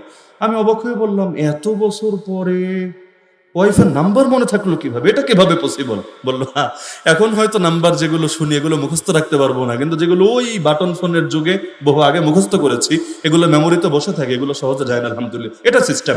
আপনারা চেষ্টা করেন হাফেজ হতে, যারা বুড়া মানুষ চেষ্টা করেন হাফেজ হতে, অধিকাংশই হয়তো পারবেন না, কিন্তু আপনার নাতিরে ভর্তি করায় দেন হেজখানায়, হয়তো 3 মাসের মধ্যেই কোরআনের হাফেজ হয়ে যাবে, ওর হয়তো কোনো চাপই মনে হবে না। তো মানুষ অনেক কিছু আগে করা সহজ, পরে করাটা জটিল। এখন মনে করেন আমি ছোটবেলায় পুরো সংবিধানটা ঠোঁটস্থ করে ফেলেছি, মনে করেন বাস্তবে আমি মুখস্থ না করলে ব্যক্তিগতভাবে আমারও ওই ছাত্র জামানে সংবিধানটা কিনে খুব আগ্রহ করে ওই সময় পড়েছি। আমাদের এটার উপর ক্লাসও হতো রাষ্ট্রবিজ্ঞানের মধ্যে। তো এখন আমি মনে করেন মুখস্থ করেছি, এখন যদি আপনি দাঁড়ায় বলেন এই সংবিধান আর চলবে না, নতুন সংবিধান দিতে হবে, আমার মাথার উপর তো ভাই আসমান ভেঙে পড়বে। কেন? আমার তো ভাই এত কষ্ট, এত সাধনা, এত মেহনত পুরোটাই বেকার হয়ে যাবে। আর একটা যদি আসো, এটা আমি মুখস্থ করবো কবে? এই বয়সে টাইম আছে বয়ে বয়ে মুখস্থ করা? এই যে আমি এতকাল সাধনা করে মুখস্থ করলাম, আমার তো এখন পুরো মেহনতটাই বেকার যাবে। তো এখন ওই যে 72-এর সংবিধান, এটার মধ্যে কিন্তু শিরকি কথাগুলো এখনো লুকিয়ে আছে। ধর্মনিরপেক্ষতাবাদ নাই, নাই মনে হয়, আমারে বলেন। 72-এর সংবিধানে 4 নীতি, একদম প্রস্তাবনা অংশ খুললে শুরুতেই 4 নীতি, এবং লেখা আছে মহান মুক্তিযুদ্ধে মুক্তিযোদ্ধারা যুদ্ধ করেছেন এই 4টা লক্ষ্যকে সামনে রেখে। আলহামদুলিল্লাহ, আমি আমার জীবনে অন্তত 2 ডজন, অন্তত কম হলেও 2 ডজন মুক্তিযোদ্ধাকে নিজে জিজ্ঞেস করেছি, যাদেরকে আমাদের জীবদ্দশায় পেয়েছি। আর যারা আমাদের জন্মের আগেই কবরে চলে গেছেন, ওনাদের তো আর জিজ্ঞেস করা সম্ভব না। আমি জিজ্ঞেস করেছি, আঙ্কেল অথবা দাদা, চাচা, যে যেমন হয়, যে আসলেই কি আপনারা এই 4 মাকসাদে যুদ্ধ করছিলেন? ধর্মনিরপেক্ষতাবাদের জন্য, সমাজতন্ত্রের জন্য, জাতীয়তাবাদের জন্য, গণতন্ত্রের জন্য, আসলে এই 4 মাকসাদের জন্য যুদ্ধ করেছেন, এর বাইরে কোনো মাকসাদ নাই? অধিকাংশই বলেছে, বাপজান এই শব্দগুলো তো আমরা ওই সময় শুনি নাই। কেউ কেউ এমনও বলেছে, ওই মাঝখানে একটা শব্দ আছে সমাজতন্ত্র। আমাকে একজন বলেছে, সমাজতন্ত্র এটা খায় না মাথায় দেয়, তাই তো আমি বুঝি না। এইটার জন্য যুদ্ধ করা পরের কথা। আপনাদের খুলনায় মুক্তিযোদ্ধা নাই? কয়রায় নাই? আজকে গিয়ে জিজ্ঞেস করেন তো, আজকে গিয়ে জিজ্ঞেস করেন, ওই যে সংবিধানে লেখা আছে আপনারা নাকি 4 মাকসাদে যুদ্ধ করছেন, আসলেই নি এই 4 মাকসাদেই কি যুদ্ধ করছেন? আজকে জিজ্ঞেস করেন, এরপর বাকিটা জবাব আপনারাই পেয়ে যাবেন ইনশাআল্লাহ। তো ওই 4 নীতির মধ্যে ধর্মনিরপেক্ষতাবাদ নাই। ধর্মনিরপেক্ষতা মানে কি? মানে কি? আপনি জিজ্ঞেস করেন যে ধর্মনিরপেক্ষতাবাদ মানে কি, ওরা বলবে না না, ধর্মহীনতা না, ধর্মের দুশ্মনী না, ধর্মকে দূর করে না। তাহলে মানে কি? বলবে মানে হলো ধর্ম থাকবে যার যার জীবনে, রাষ্ট্র চলবে ধর্মের প্রভাব মুক্ত হয়ে। এটাই তো ওদের ধর্মনিরপেক্ষতাবাদের ব্যাখ্যা। ওরা বলবে এটা পশ্চিমের ধর্মনিরপেক্ষতাবাদ না, ওদেরটা আলাদা, আমাদেরটা আলাদা। ওদেরটা হলো ডাইরেক্ট ধর্মের বিরুদ্ধে দুশ্মনী, আর আমাদেরটা হলো ধর্মের বিরুদ্ধে দুশ্মনী না, বরং ধর্মের স্বাধীনতা দেওয়া। এই ব্যাখ্যাই তো দেওয়া হয়। অথচ আমাকে বলেন ধর্ম বলে কাকে? আল্লাহ যেটা কোরআনে শিখিয়েছেন সেটাই তো ধর্ম, নবীজি যেটা তার হাদিসে বলে গিয়েছেন সেটাই তো ধর্ম, সাহাবীরা যেটা পালন করেছেন সেটাই তো ধর্ম। আমাকে বলেন, আল্লাহকে শুধু ব্যক্তি জীবনের ধর্ম শিখিয়েছে, আল্লাহ রাসূলকে শুধু ব্যক্তি জীবনের ধর্ম শিখিয়েছে, সাহাবীরা শুধু ব্যক্তি জীবনের ধর্ম দেখিয়েছে, তারা পারিবারিক শিক্ষা দেখায় নাই, সামাজিক শিক্ষা দেখায় নাই, রাষ্ট্রীয় শিক্ষা দেখায় নাই, রাজনৈতিক শিক্ষা দেখায় নাই, অর্থনৈতিক শিক্ষা দেখায় নাই, বিচারিক শিক্ষা তো দেখায় নাই, সভ্যতা সংস্কৃতির শিক্ষা দেখায় নাই। তা আল্লাহ দিলেন এতখানি, আপনি দিলেন এতটুকু। আল্লাহ দিলেন এতখানি, আপনি দিলেন এতটুকু। এটাকে ধর্মীয় স্বাধীনতা বলে নাকি গলার মধ্যে গোলামের জিনজির পরানো বলে? এমনকি জঙ্গি বলে কারে? কেউ যদি বলে আমরা বাংলাদেশকে একটা ইসলামী রাষ্ট্র বানাতে চাই, জঙ্গি বলে না? আরে বলে না? অথচ কেউ যদি শাহবাগে দাঁড়ায় বলে আমরা এই দেশটাকে একটা সমাজতান্ত্রিক রাষ্ট্র বানাতে চাই, আর একজন দাঁড়ায় যদি বলে আমরা এই দেশকে একটা নাস্তিক্যবাদী রাষ্ট্র বানাতে চাই, আর একজন দাঁড়ায় যদি বলে আমরা এই দেশকে একটা সেকুলার রাষ্ট্র বানাতে চাই, দেখবেন কেউ ওদেরকে জঙ্গি বলবে না। এমনকি পার্শ্ববর্তী রাষ্ট্রে এখন তো নিয়মিতই বিজেপি আরএসএস বলে আমরা অখণ্ড ভারত বানাতে চাই, যেটা হবে রাম রাজ্য। ডাইরেক্ট ক্লিয়ার বলে। এমনকি গুগলে সার্চ করেন, আপনি একটু ঘাটাঘাটি করলে পাওয়া যাবেন ওই রামরাজ্যের সম্ভাবনাময় ম্যাপ কি হবে সেটা পর্যন্ত ওরা প্রকাশ করে দিয়েছে। বিজেপির নেতারা সম্ভাব্য ম্যাপ কি হবে ওই ম্যাপের মধ্যে 8টা দেশকে ঢুকিয়েছে। অখণ্ড ভারত, ইসরায়েল যেমন স্বপ্ন দেখে সব দখল কইরা, এখন আছে ছোট ইসরায়েল, এক সময় হবে দ্য গ্রেট ইসরায়েল। আমাদের পাশেও আরেকটা ইসরায়েল বসে আছে, এরাও স্বপ্ন দেখে। এখন আছে ছোট, যদিও ছোট না, কি বিশাল, কিন্তু স্বপ্ন দেখে। এখন আছে ছোট, কিন্তু শীঘ্রই হবে মহা বড়, এবং তার মধ্যে 8টা রাষ্ট্র থাকবে। একটা তো ওরা যা আছে আছেই, পাশাপাশি আরো 7টা রাষ্ট্রের নাম লিখেছে। এর মধ্যে বাংলাদেশও আছে, মিয়ানমারও আছে, ওদিকে নেপাল, শ্রীলঙ্কা, ভুটানও আছে, পাকিস্তান কি আর ছাড়ে নাকি ওরা। আর সর্বশেষ নামটা বড় মজার, আফগানিস্তানও আছে। আমার ওই দিনটা দেখার স্বপ্ন জাগে মাঝে মাঝে, যে এই দিনটাতে ওরা গিয়ে আফগানিস্তানটাও দখল করার চেষ্টা করবে। গরুর মুদ খেয়ে খেয়ে, গরুর গোবর দিয়ে কেক বানিয়ে ভক্ষণ করে গায়ে শক্তি জুগিয়ে ওরা যখন যাবে আফগানিস্তানে যুদ্ধ করতে আর জয় করতে, ওই দিনটা দেখার একটা এশক আর একটা স্বপ্ন আমার ভেতরে মাঝে মাঝে জাগে। আল্লাহ তাআলা দেখানোর তৌফিক দিবেন কিনা আল্লাহ ভালো জানেন। তো এখন ওরা এখানে বসে এই কথাগুলো বলে, কিন্তু কোনদিন এই বাংলাদেশে কোন বুদ্ধিজীবীকে বলতে শুনেছেন বিজেপি জঙ্গি, আরএসএস জঙ্গি, নরেন্দ্র মোদী জঙ্গি, অমিত শাহ জঙ্গি বলতে শুনেছেন? আর কত মায়ের বুক খালি করা হলো ওদেরকে জঙ্গি মনে হবে তোমাদের চোখে? আর কত ঘরবাড়ি উচ্ছেদ করা হলো ওদেরকে জঙ্গি মনে হবে তোমাদের চোখে? আর কত ষড়যন্ত্র চক্রান্ত করলে, আর কত উস্কানি দিলে, প্রচার করলে উগ্রবাদ, ওদেরকে জঙ্গি মনে হবে তোমাদের চোখে? কিন্তু দেখবেন, আপনি শুধু বলবেন যে কোরআন পড়ি আমরা, এই পৃষ্ঠার ভেতরে একই কোরআনের আলোয় রঙিন করতে চাই গোটা দেশটাকে, আপনাকে ঠিকই জঙ্গি বলে জেলে চালান করে দিন। আর কিছু লাগবে এই দেশে জঙ্গি হতে কিছু লাগে না, খালি পূর্ণাঙ্গ ইসলাম চাই বললেই জঙ্গি। তো ধর্মনিরপেক্ষতাবাদ মানে কি? আমি এক ভাষায় বলি, ভাষাটা কারো পছন্দ নাও হতে পারে, আমি এক ভাষায় বলি যে মানলাম পশ্চিমাদের ধর্মনিরপেক্ষতাবাদ বা সেকুলারিজম মানে হলো ধর্মহীনতা, আর তোমাদের ধর্মনিরপেক্ষতাবাদ মানে কি জানো? মানে হলো ইসলামকে চিপায় ফেলে রাখার চেষ্টা করা। ওই যে 72-এর সংবিধানের যে ধর্মনিরপেক্ষতাবাদ, এটার ব্যাখ্যা এটাই, ইসলামকে চিপায় ফেলে রাখার চেষ্টা করা। চিপায় ফেলে রাখার মানে বুঝেন? অনেকে আছে এমন, আপনি যোগ্য মানুষ কিন্তু আমি আপনারা দেখতে পারি না, দেখবেন কখনো এমন ভাবে তারা চিপায় ফেলে রাখে, বেটা চেয়ারও পায় না, দামও পায় না, সম্মানও পায় না, পদ পদবিও পায় না, আগাতে পারে না। হয় না অনেক সময় দেশে এমন প্রতিহিংসার কারণে? ওই ইসলামরে চিপায় ফেলে রাখা। ইসলাম কিছু জায়গায় চলবে, কিছু জায়গায় চলবে না। কই চলবে? মসজিদে, মাদ্রাসায়, মাহফিলে, খানকায়, তাবলিগে। চলবে না কোথায়? কোর্ট কাছারিতে চলবে না, বিচারাচারে চলবে না, আইন কানুনে চলবে না, পার্লামেন্টে চলবে না, শিক্ষা দীক্ষায় চলবে না, এখানে চলবে না, ওখানে চলবে না। তার মানে ছোট জায়গায় চলবে, বড় জায়গায় চলবে না, ছোট জায়গায় চলবে, বড় জায়গায় চলবে না। এটাকে ধর্মীয় স্বাধীনতা বলে না পরাধীনতা বলে? তাহলে বোঝায় যে এটা হলো আমাদের ধর্মীয় স্বাধীনতা। ওই যে বলেছে সবকিছুর মূল হলো এক জায়গায়। আধুনিক সভ্যতার ফিতনাটাই ভাই এখানে। জাগতিক উন্নয়ন দেখায়, ভেতর থেকে নিজেদের ঈমানটা কেড়ে নেয়। কিভাবে রাস্তা দিয়ে, কিভাবে ব্রিজ দিয়ে, কিভাবে উন্নয়ন দিয়ে, যদি ভেতরের ঈমানটা যায় হারিয়ে, এগুলো তো আমাকে আল্লাহর গজব থেকে বাঁচাবে না। আজ জাতির উন্নতি কম ছিল না, সমুদ জাতির উন্নতি কম ছিল না, এত উন্নত হওয়ার পরও আল্লাহর গজব থেকে বাঁচতে পারে নাই। আজ জাতিকে আল্লাহ এত শক্তি দিয়েছিলেন, সুবহানাল্লাহ, সাইজেও ছিল বিশাল লম্বা, গায়ে ছিল এত শক্তি। নবী যখন বললেন ঈমান না আনলে আল্লাহ ধরবে, ওরা বলেছিল কি বলিস নবী বেটা, মান আসাদ্দু মিন্না কুওয়া, আমাদের চাইতে বেশি শক্তিশালী কে আছে? আসমানেও কেউ নাই যে আমাদের ধরতে পারে, জমিনেও কেউ নাই যে আমাদের ধরতে পারে। কিন্তু অবশেষে আল্লাহ তাদেরকে ঠিকই ধরেছে নাকি ধরে নাই? হ্যাঁ, বাংলাদেশেও তো কত মানুষ ভেবেছে আমাদেরকে ধরার কে আছে, 2041 সালেও এই হবে সেই হবে। এমনকি আমাদের তো রিমান্ডে দেখতাম কোন মুরব্বী আলেম মাঝে মাঝে সহ্য করতে না পেরে যদি বদদোয়া টাইপের কিছু দিত। একবার তো সরাসরি দেখলাম একজনকে বলে বসেছে, আমাদেরকে বদদোয়ার ভয় দেখায় না, আপনাদের বদদোয়ায় আমাদের কিছু হবে না, যদি কিছু হতো বহু আগে আমরা ধ্বংস হয়ে যেতাম, কিন্তু এখনো যেহেতু ধ্বংস হই নাই, তার মানে দুই জায়গার যে কোনো এক জায়গায় ঝামেলা, হয়তো আপনারা 2 নাম্বার হয়ে গেছেন এজন্য শকুনের দোয়ায় গরু মরে না, অথবা আমরা যা করছি এটাই ঠিক এজন্য আপনাদের বদদোয়া কাজ করছে না। কিন্তু সুবহানাল্লাহ, আলেমরা সেখানে বলে কাজ হয় নাই, কিন্তু আল্লাহর কাছে শেষ রাতে জায়নামাজ বিছিয়ে তাহাজ্জুদ পড়ে ওই যে আল্লাহ বলে বিচার দিয়েছে। আলহামদুলিল্লাহ, আমার আল্লাহ ডাকটা ফিরায় দেয় নাই, এজন্য এমন ভাবে ধরেছে, এমন সময় ধরেছে যেটা কল্পনাও করে নাই। না হলে দুপুরে খাবার রেডি, খাওয়ার টাইমটাও হয় নাই। আমার তো বারবার মনে হলেও খারাপ লাগে, এমনি কষ্ট লাগে লাগার কথা, খাবার রেডি, খাবারটা খাওয়ার সময়টুকু পর্যন্ত হয়নি, এমনকি ঘরের মেয়ে পরের কাছে গিয়ে কেমন আছে না আছে, দিনকাল কেমন কাটছে না কাটছে, এইটা পর্যন্ত জানার সুযোগটা খোলা রাখে নাই। ওই যতবার পদ্মা সেতু দিয়েও পারি দেয়, আমার ভেতরে কষ্ট লাগে না। আসলেই তো ঘরের মেয়ে ঘরে থাকলেই তো ভালো থাকতো, ঘরের মেয়ে পরের কাছে গিয়ে কেমন আছে না আছে। আর কাশিমপুরে বসে মাঝে মাঝে স্বপ্ন দেখতাম, খায় দেয়া কাম নাই তো, এজন্য মাঝে মাঝে স্বপ্ন দেখতাম, হায় রে সেদিন কেমন লাগবে যেদিন আমরা যেই রুমে আছে এই জাতীয় কোন রুমে সেও থাকবে, সেদিন কেমন লাগবে।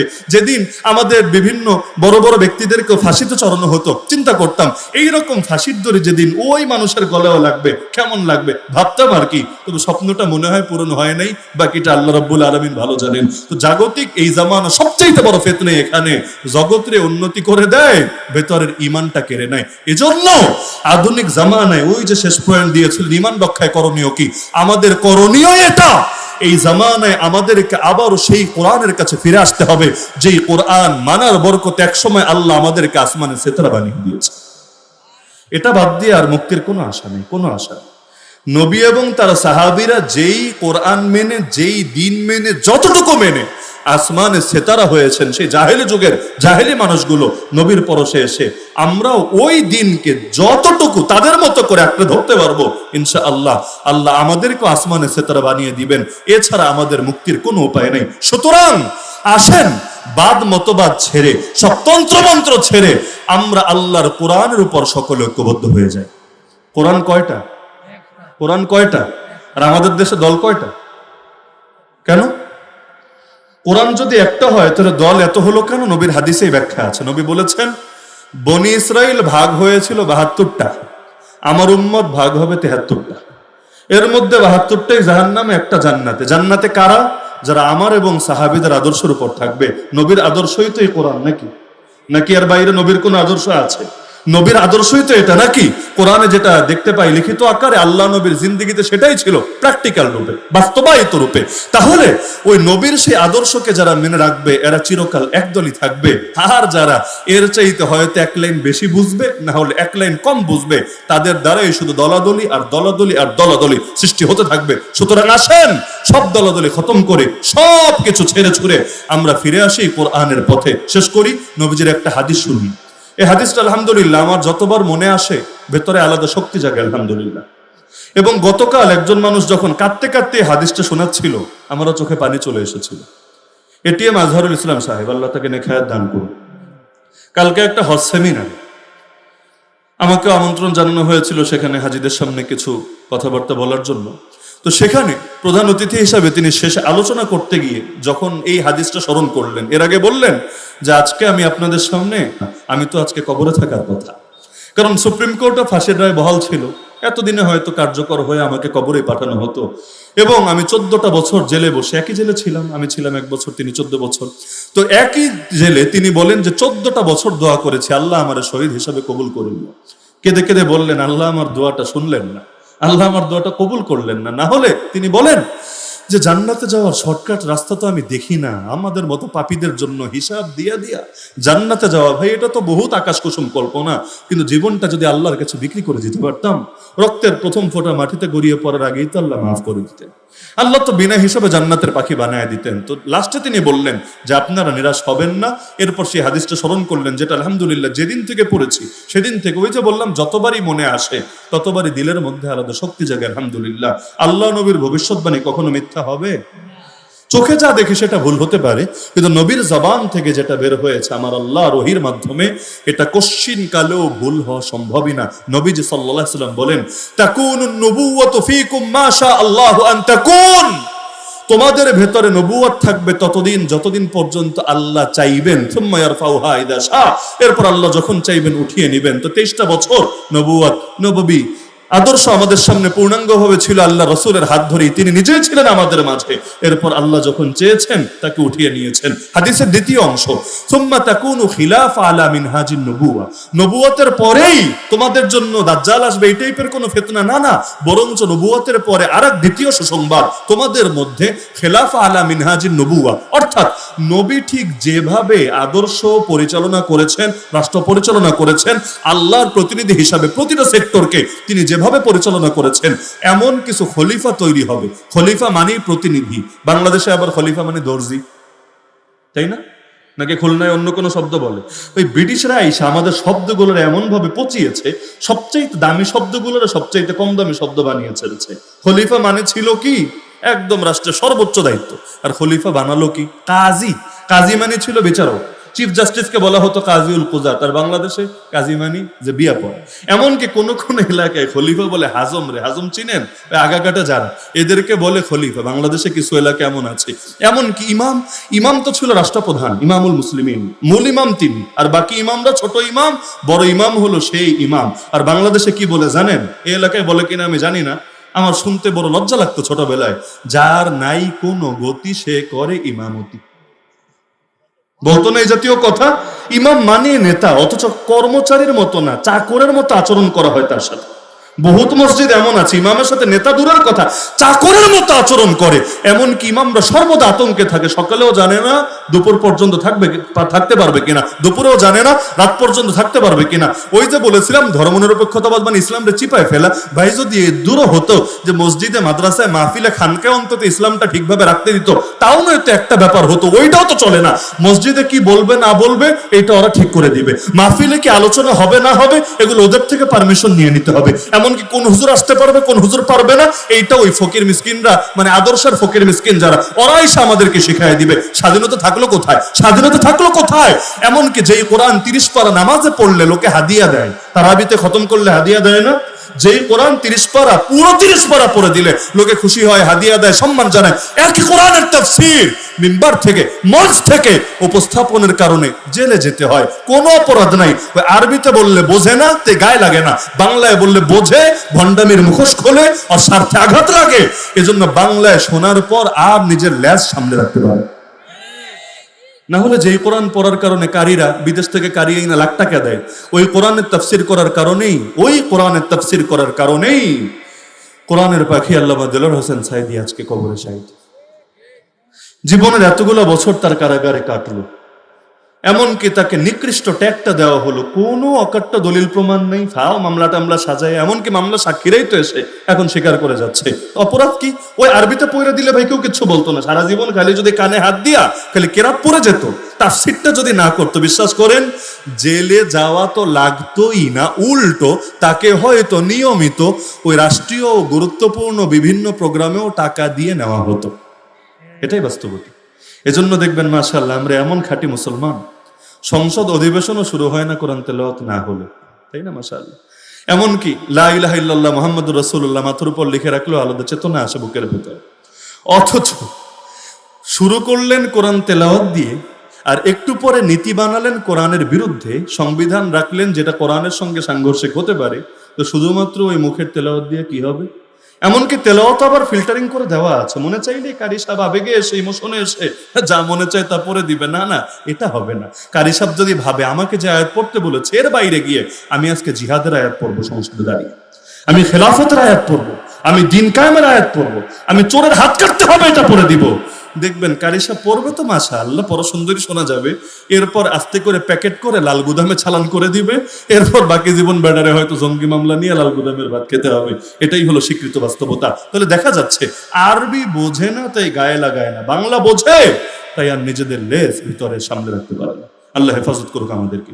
সুতরাং নবীজি বলছেন আমার পরে দ্বিতীয় যুগ, মাথায় রাখেন এই হাদিসটা, আমি আশা রাখি ইনশাআল্লাহ আপনারা সারা জীবন মাথায় রাখবেন। না হলে ওই আলোচনা শেষে এটিএম আজহার সাহেব যখন সাক্ষাৎ হলো, কথা প্রসঙ্গে তিনি বলছেন যে বাবা তোমার সাথে দেখা নিয়মিত না হলেও তোমার আলোচনাগুলো আমার খুব ভালো লাগে, আমাকে দেখায় এবং আমি মাঝে মাঝে বলি এটা প্লে করে দাও, আমার দিল থেকে দোয়া আসে, কিন্তু আমার জন্য একটু দোয়া কইরো, আমার ব্রেনটা একটু কম কাজ করছে জেল থেকে আসার পরে, এতকাল জুলুম সওয়ার পরে এত কম কাজ করছে। আমি একটু হাসি দিয়ে বললাম না দোয়া তো করবো ইনশাআল্লাহ, কিন্তু ব্রেন কম কাজ করার নমুনায় যদি হয় এইগুলা মাশাআল্লাহ, তাহলে বেশি কাজ করলে যে কি হতো এটা তো আল্লাহ ভালো জানে। কারণ কম কাজ করার পরে যে হারে রেফারেন্স দিলেন আর কথা বললেন, এতে বেশি কাজ করলে কি হতো এটা তো আমার ভাবতেও ভালো লাগছে মাশাআল্লাহ। তো দোয়া করবো আল্লাহ যাতে আগের চাইতে আরো বেশি শানিত করে দেন আলহামদুলিল্লাহ। তাহলে প্রথম যুগ হলো নবুয়তের যুগ, আছে না সমাপ্ত হয়ে গেছে? সমাপ্ত হয়ে গেছে। প্রভু তুমি বলেছো রাসূল দেবে না, আর কোন রাসূল আসবে না, শেষ। দ্বিতীয় যুগ হলো খেলাফা আলা মিনহাজিন নবুওয়া, বা সহজ ভাষায় বলি খেলাফতের রাশেদার যুগ, আছে না সমাপ্ত হয়ে গেছে? খেলাফতের রাশেদার যুগ কয় বছর?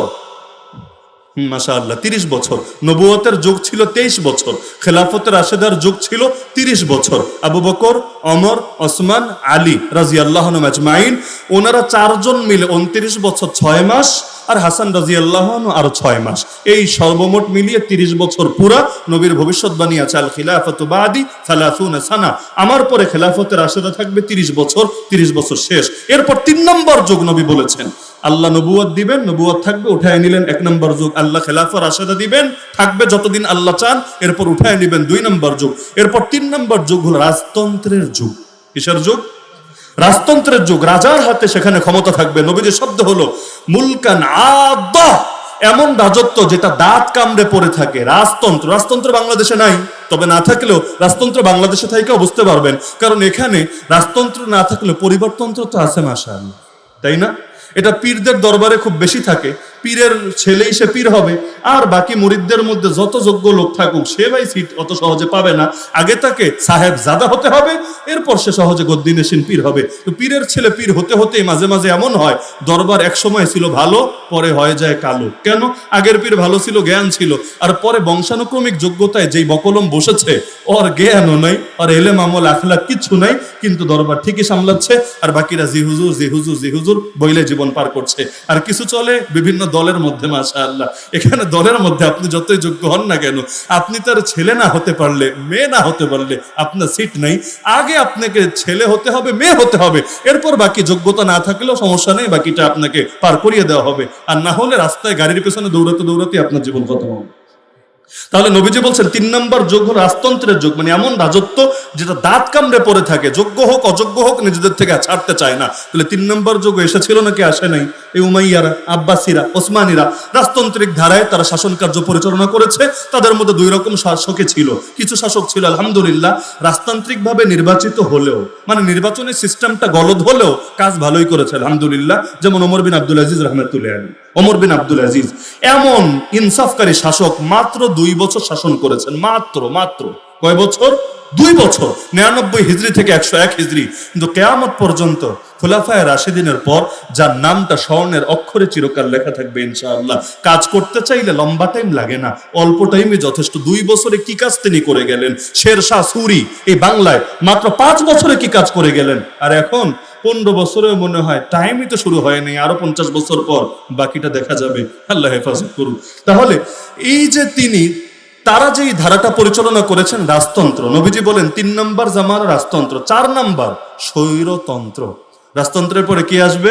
নবীজের ভাষায় মুলকান জাবারিয়া, যেটা আমাদের নতুন করে শেখাতে হবে না, আমরা আমাদের বাংলাদেশে দেখার সৌভাগ্য আর দুর্ভাগ্য যেটাই বলেন লাভ করেছি আলহামদুলিল্লাহ। যেইটা আসলে স্বৈরতন্ত্র, কখনো আসে গণতন্ত্রের নামে, কখনো আসে ভিন্ন কোনো তন্ত্রে মন্ত্রের নামে।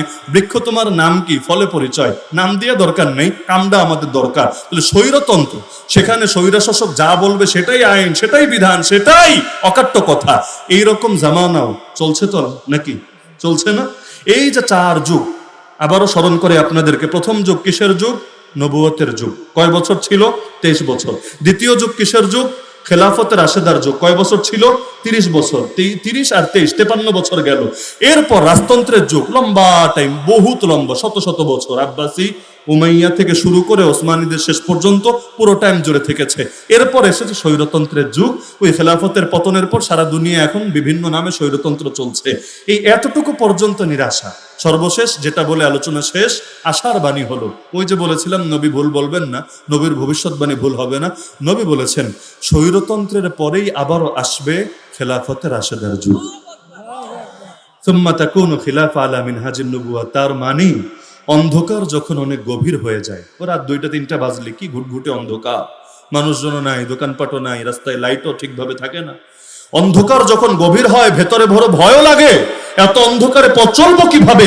কিন্তু অন্ধকারের গভীরতা একদিকে যেমন ভীতি জাগায়, আর একদিকে ভেতরে আশাও জাগায়। আরে সেই সময় বেশি দূরে না, যখন আকাশে আবারও প্রভাতের আলো উদিত হবে, সুবহে সাদিকের আলো উদিত হবে, আবারও সূর্য উঠে গোটা জমিনকে আলোকিত করে যাবে। এমনকি কোরআন খুললে সূরা দেখবেন, সূরা ফালাক, কুল আউযু বিরাব্বিল ফালাক, আমি রবের আশ্রয় চাচ্ছি। কোন রব? ফালাকের রব। ফালাক মানে হলো সকাল, প্রভাত। আমি সকালের রবের আশ্রয় চাচ্ছি। বলবেন আল্লাহ তো ভাই সকালের রব, দুপুরের রব, বিকালের রব, রাতের রব, সব টাইমেরই রব, তাহলে আলাদা করে সকালের রব কেন বললাম? এজন্য বলেছি সকাল আসলে যেমনি ভাবে ভোরের আলো সব অন্ধকারকে দূর করে দেয়, আরে আমার রব তো সেই রব যিনি আমার জীবনে, আমার রাষ্ট্রে, আমার সমাজে এমন ভোর আনবেন যেই ভোর যদি একবার চলে আসে আর কোনো নারীর ইজ্জত নিয়ে ছিনিমিনি খেলা হবে না, আর কোনো মায়ের মুখ খালি হবে না, আর কোনো বাপের চোখ থেকে পানি ঝরবে না, আর কাউকে অন্যায় ভাবে কারাবরণ করতে হবে না, আর কারো বুকে গুলি চালানো হবে না, আর কাউকে গুম করা হবে না, আর কাউকে অন্যায় ভাবে ফাঁসি দেওয়া হবে না, আর কারো উপর প্রতিহিংসা বশত নির্মম আচরণ করা হবে না, আর কাউকে মত করে বিভিন্ন ভাবে লাঞ্ছিত করার চেষ্টা করা হবে না। এমন এক ভোর এই বাংলাদেশেও আসবে ইনশাআল্লাহ। তাহলে স্বৈরতন্ত্রের যুগ আমরা দেখছি। রাজতন্ত্র আমাদের জন্মের আগেই খতম। পৃথিবীতে এখন নাম কাওয়াজতে কিছু আছে, ওই মধ্যপ্রাচ্যে হালকা পাতলা আছে, বাকি দুনিয়া থেকে রাজতন্ত্র বহু আগেই বিদায় হয়েছে। তো রাজতন্ত্রের যুগ খতম। এর আগে খেলাফতের রাশেদা তো বহু আগে খতম, নবুয়তের যুগও খতম। আমরা আছি 4 নম্বর স্টেপে, তাই না? চতুর্থ স্টেজে আমরা আছি, এরপরে পঞ্চম স্টেজ আসছে ইনশাআল্লাহ। তো এত লম্বা আলোচনার মূল খোলাসা কি জানেন? নবী যেটা বলেছেন সেটা হবেই হবে ইনশাআল্লাহ। এখন আপনি আগে ভাগেই নবীর আদর্শের পক্ষে থাকবেন নাকি কুফরি পরাশক্তির পক্ষে রাজাকারি করবেন, এইটা দেখাই হলো মূল কথা। ইসলাম বিজয়ী হবেই হবে, আমাকে আপনাকে নিয়ে হোক আর আমাকে আপনাকে ছাড়া হোক। আল্লাহর দিন আমাদের মুখাপেক্ষী না, আমরা আল্লাহর মুখাপেক্ষী। আর আমরা সবাই যদি বসে যাই তবু আল্লাহর দিন থেমে থাকবে না। আবরাহ যখন এসেছিল, কে ছিল কাবা ঠেকাবে? কে ছিল ওর বাহিনীর সাথে মোকাবেলা করবে? জমিনের মধ্যে এমন বাহিনী কোথাও নজরে পড়ছিল না। কিন্তু যখন আল্লাহ রসুলের দাদা আব্দুল মুত্তালিবের উট আব্রাহার বাহিনীর লোকেরা ছিনতাই করে এনেছিল, আর উট ছাড়ানোর জন্য আব্দুল মুত্তালিব গিয়ে আব্রাহার সামনে হাজির হলো। আব্রাহা টিটকারি মারে বলল, কিসের নেতারে তুই? আমি এসেছি কাবা ভাঙতে, মক্কা তছনছ করতে, তোর এগুলো নিয়ে টেনশন নাই। তুই আছিস তোর ব্যক্তিগত উট নিয়ে। আরে পুরো দেশে ধ্বংস হলে তোর উট থাকলেই কি হবে, না থাকলেই কি হবে? আব্দুল মুত্তালিব সেদিন যে কথা বলেছিলেন সে কথা আজও আমরা এই কয়রার মাটিতে দাঁড়িয়ে বলতে চাই। আব্দুল মুত্তালিব বলেছিলেন, আনা রব্বুল ইবিল ওয়ালিল বাইত রব্বুন ইয়াহমি, আমি উটের মালিক, তুই উটের ব্যাপারে সুপারিশ করতে এসেছি। ভাবিস না এই কাবার কোনো মালিক নাই, ভাবিস না এই ঘরের কোনো মালিক নাই। আমার উটের উপর যখন আঘাত এসেছে আমি চুপ করে বসে থাকি নাই। আরে তুইও যখন ওই ঘরের দিকে তোর নাপাক হাত বাড়াবি, রব্বুল আলামিনও থেমে থাকবে না। তোর মতো জালেমদের নাম নিশানাও জমিনে বাকি রাখবে না। সুতরাং আল্লাহ কখনোই আমাদের মুখাপেক্ষী না। আল্লাহ যেহেতু জানিয়েছেন নবীর মাধ্যমে, সুতরাং সেদিন বেশি দূরে না যেদিন পৃথিবীর প্রতিটা দেশ থেকে, প্রতিটা রাষ্ট্র থেকে স্বৈরতন্ত্রের উচ্ছেদ হবে। আবারও পৃথিবীর প্রতিটা রাষ্ট্রে আল্লাহর জমিন, আল্লাহর দিন পূর্ণাঙ্গভাবে বিজয়ী হবে এবং এই দেশের আকাশেও কালেমার পতাকা পতপত করে উঠবে। এখন যদি আগ থেকেই পক্ষে থাকেন, মাশাআল্লাহ। বহু লোক আছে এমন, জুলাই আন্দোলনের সময় ফেসবুকে ভয়ে একটা পোস্টও দেয় নেই।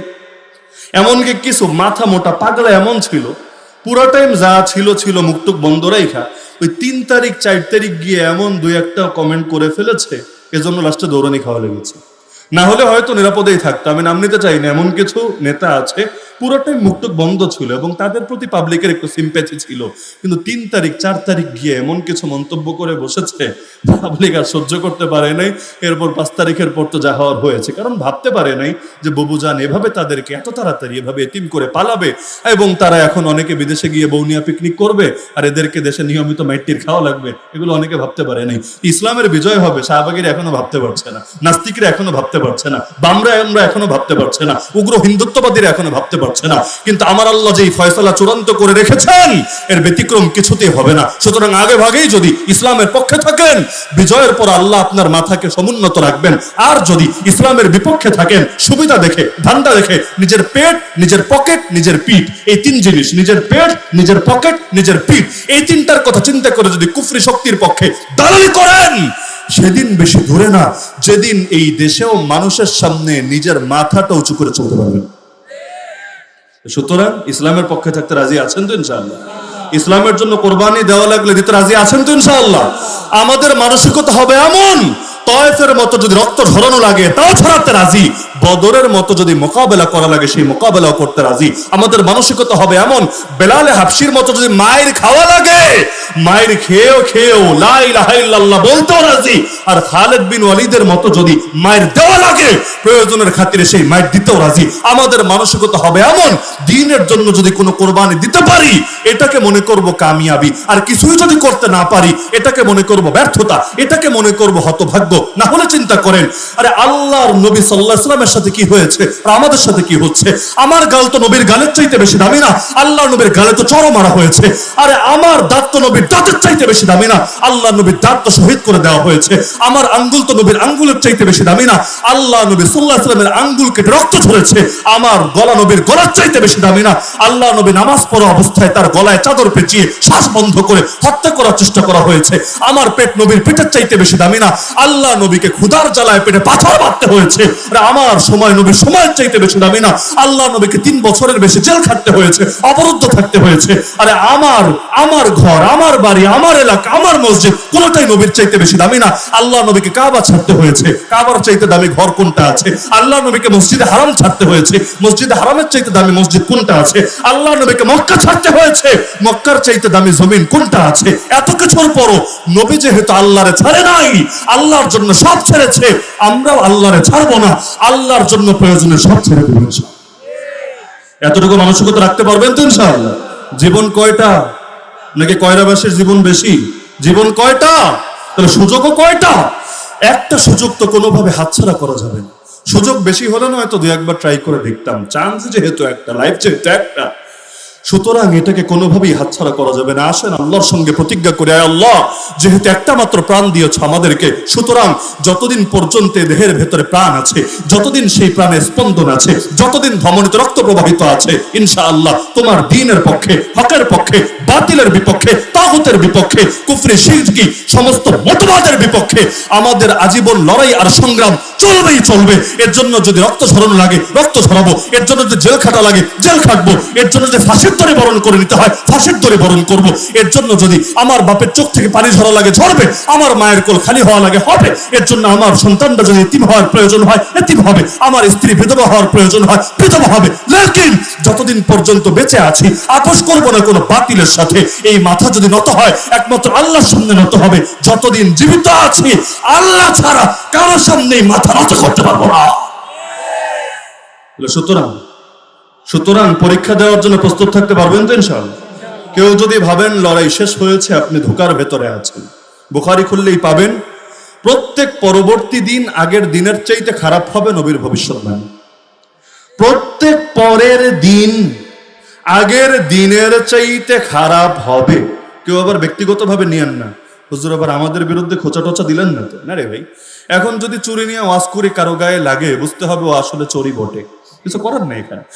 নবী বলেছেন প্রত্যেক পরবর্তী দিন আগের দিনের চাইতে খারাপ হবে। ওই যে লোকে বলেন আগেই তো ভালো ছিলাম, মানে এই একরকম একটা বাস্তবতা বুখারীর হাদিস দ্বারাই প্রমাণিত বটে। এখন এই হাদিসটা শুনে একজন ইমাম পেরেশান। তিনি তার উস্তাদকে বললেন, উস্তাদজি সব বুঝলাম, কিন্তু বাস্তবতা তো অস্বীকার করা যায় না। নবী যা বলেছেন এটাও সত্য, চোখে দা দেখি এটারে মিথ্যা বলে কিভাবে, ওইটাও তো সত্য, মিল তো পাচ্ছে না। তিনি বলেন কিভাবে? বললেন দেখেন, হাজ্জাজ বিন ইউসুফের মতো এত বড় জালেমের পরে ওমর বিন আব্দুল আজিজের মতো এত ভালো শাসক তো এসেছে। এমন তো না হাজ্জাজের পরে হাজ্জাজের চাইতে আরো খারাপ এসেছে, হাজ্জাজের পরে ওমর বিন আব্দুল আজিজের মতো ভালো শাসক আসার ইতিহাসও তো আছে। তো এখন মন্দের পর ভালো আসে তো? আপনি বললেন নবীর হাদিস শুনিয়ে প্রত্যেক পরের দিন আগের দিনের চাইতে খারাপ হবে, বুঝলাম না তো। তিনি এমন এক ব্যাখ্যা দিলেন, সুবহানাল্লাহ, ওই বুখারীর ব্যাখ্যা গ্রন্থ খুললে পাওয়া যাবেন, এমন এক ব্যাখ্যা মাশাআল্লাহ। তিনি বললেন, আল্লাহ রাব্বুল আলামিন মাঝে মাঝে শ্বাস ফেলার জন্য একটু সুযোগ দেন। খেলাও কিন্তু লাগাতার হয় না, মাঝে মাঝে একটু ব্রেক দেয় না, পানি খাওয়ার জন্য, ড্রিঙ্কস, অন্যান্য ওই যে সফট ড্রিঙ্কস যেগুলো আছে এগুলো খাওয়ার জন্য একটু ব্রেক দেয়। কোনো কিছুই লাগাতার হয় না। ওই যদি বক্সিং খেলাও হয় 10 রাউন্ডও যদি হয় 3 মিনিট করে 30 মিনিট, দেখবেন ওই 3 রাউন্ড পর 1 মিনিট করে ব্রেক দিচ্ছে। বেটা বহুত মাইর খাইছোস, বহুত দিছোস, একটু জিরা, একটু পানি টানি খা, এরপর চাঙ্গা হয়, এরপর আবার ঢিসুম ঢিসুম লাগাই দেয়। এরকম হয়, সব জায়গায় শ্বাস ফেলার টাইম দেয়। তো তিনি বললেন আল্লাহ মাঝে মাঝে, কথাটা গভীরভাবে খেয়াল করেন, এটা গল্প শোনানোর জন্য। আমি শুরুতেই বলেছিলাম যে আলোচনা বিষয় যেহেতু কঠিন, কিছু আলোচনা জটিল হবে, লেকিন শুরুতেই বলেছিলাম কান দিয়া নিলে হবে না, আজকের কথা নিতে হবে আকল দিয়ে আর দিল দিয়ে। আকল আর দিল দুইটা কেন? কারণ আকলে যুক্তি, দিলে আবেগ, দুইটাই লাগবে। আবেগ আর যুক্তি দুটো নিয়ে আজকের কথা ধারণ করতে হবে, শুধু কান দিয়া শুনলে হবে না। তাহলে মাঝে মাঝে শ্বাস ফেলার জন্য সুযোগ দেন কে? যে শ্বাস ফেলার টাইম বেশি হয় না মূল ইনিংসের টাইম বেশি হয়? মূল টাইমই তো বেশি, খেলার টাইমটা বেশি, শ্বাস ফেলার টাইম কম থাকে। ওই যে বললাম বক্সিং এ 3 মিনিট খেলতে দেয়, 1 মিনিট জিরাতে দেয়। তার মানে ওই মাঝে মাঝে শ্বাস ফেলার টাইম তো শ্বাস ফেলার টাইমই হবে, হালকাই হবে, বেশি হলে এটা শ্বাস ফেলার টাইম থাকে না। এজন্যই দেখবেন ভালো মানুষরা বেশি বাঁচে না, ভালো মানুষরা বেশি দিন কাজ করতে পারে না। ওমর বিন আব্দুল আজিজের শাসনকাল কয়দিন? মাত্র 2 বছর। আর বহু জালেমের জীবনী পড়েন, একাই শাসন করেছে 50 বছরের বেশি। এরকম জালেম একটা দুইটা না, ইতিহাসে আমাদের খেলাফতের ইতিহাস পড়লেও দেখবেন এমন বহু জালেম শাসকও ছিল যারা একজনেই 52 বছর, 50 বছর, 55 বছর শাসন করেছে। এমন বহুত ইতিহাস আছে, বহুত ইতিহাস আছে। তাহলে ভালো মানুষ, ওই যে আমরাও দেখি না ভালো মানুষ তাড়াতাড়ি মইরা যায়, আর যে এই পচাগুলারে এত বদদোয়া দেওয়ার পর মরতেই চায় না, রোগ ব্যাধিও হয় না। এমনকি ফেরাউনের নাকি 40 বছর, নবী মুসা আলাইহিস সালাম জন্ম নিলেন, এরপর ধীরে ধীরে 30 বছর ওর ঘরে থাকলেন, 10 বছর সোহেব আলাইহিস সালামের ঘরে থাকলেন, এরপর ফিরে আসলেন। এই যে ইয়া বড় টাইম, এর মধ্যে নাকি মানে আমি তো ওর জামানা দেখি নাই, ওই ইতিহাসে কোথাও কোথাও পাওয়া যায়, এর মধ্যে নাকি ওর জ্বর সর্দি কাশিও হয়নি। মানে আল্লাহ কি ছাড় দেওয়াটা দেয় জালেমদেরকে, কোন রোগ ব্যাধিও নাই। এই জন্য দেখবেন ভালো লোকগুলো কেমনে কেমনে মইরা যায়, মানুষই মাইরা ফেলে, আর শয়তানগুলো মরতেই চায় না। কিসের প্রাণ জানি কোনোভাবে সহজে মরে না। তো তিনি বললেন আল্লাহ মাঝে মাঝে শ্বাস ফেলার জন্য টাইম দেন। সুতরাং বাঙালি মুসলমান, খুলনার কয়রার মুসলমান, মাঝে মাঝে শ্বাস ফেলার টাইম পায়া এই লড়াই থামায় দিয়ে না, বিপ্লবের চেতনা ভেতর থেকে ঝেড়ে ফেলেন না, বরং এটাই স্বাভাবিক বটে। আল্লাহ শ্বাস ফেলার জন্য একটু একটু 1-2 বছর মাঝে মাঝে একটু একটু ছাড় দিতে পারে, হালকা পাতলা ছাড় দিতে পারে, কিন্তু প্রত্যেক পরের দিন আগের দিনের চাইতে, বুখারীর হাদিস অনুসারে প্রত্যেক পরের দিন আগের দিনের চাইতে ধীরে ধীরে খারাপই হবে। এক দালাল ঠেকালে আরেক দালাল আসবে, এক জালেমরে উৎখাত করলে আরেক জালেম এসে হাজির হবে। এটা সারা দুনিয়া ব্যাপী, শুধু 1 দেশ 2 দেশ বলে কথা না, সারা দুনিয়া ব্যাপী এভাবেই চলতে থাকবে। কতদিন? যতদিন না আল্লাহর খলিফা মাহদী আসবেন। তিনি আসার পর ইনশাআল্লাহ সব জুলুম খতম, দলাদলি খতম। কিসের 72 আর 73 দল? কোন দল থাকবে না, দল হবে একটা, দল হবে একটা মাত্র ইসলামী দল, আর বাকি যা থাকবে সব হলো কুফরি দল। মাঝামাঝি আর কিচ্ছু নাই, ওই মাঝামাঝির দরজাই খতম হয়ে যাবে ইনশাআল্লাহ। সেদিন হয়তো বেশি দূরে না, যেদিন হজের সময় ইমাম মাহদী আসবেন, হজের সময় রকনে ইয়ামানি এবং মাকাম ইব্রাহিমের মাঝে তিনি এসে বায়াত গ্রহণ করবেন। হাসিনার আমলে তো আমরা যেতে পারতাম না, চাইলেও একবার প্রস্তুতি নিয়ে টিকিট করেও যেতে পারিনি। এরপরে আল্লাহ রাব্বুল আলামিন গত বছর প্রথম হজে যখন নিয়েছেন, এটা আসলে আপনাদেরকে শোনানোর জন্য শোনাচ্ছি এমন না, ওয়াম্মা বিনিআমাতি রাব্বিকা ফাহাদ্দিস, নিয়ামতের শুকরিয়া এজন্য আদায় করছি, আশা করি আপনাদেরও কারো ভেতরে এই নিয়ত তৈরি হলেও হতে পারে। সেখানে গিয়ে সবচাইতে বেশি আমি 2টা দোয়া করেছি, এর মধ্যে একটা শোনাবো না, আরেকটা শোনাই। যেই দোয়াটা বেশি করেছি, তাওয়াফে বলেন, সাইতে বলেন, আরাফায় বলেন, মিনায় বলেন, মুজদালিফায় বলেন, কাবা ধরে বলেন, সেই দোয়াটা হলো আল্লাহ এবার তো আল্লাহ প্রতি বছর নিয়মিতভাবে, যতদিন হায়াতে আছে নিয়মিতভাবে হজে আসার তৌফিক দিও প্রতি বছর। এই দোয়া করেছি। বলবেন কেন প্রতি বছর আসার কি ফজিলত? হ্যাঁ, 2টা। 1 নম্বর তো কিছু বাস্তবিক ফজিলত তো আছে, হাদিসে আছে, এক হজ থেকে আরেক হজ, এই মাঝখানে যত পাপ হয়েছে আল্লাহ পরেরটার দ্বারা আগেরটার মাঝখানের সব পাপ মাফ করে দিবেন।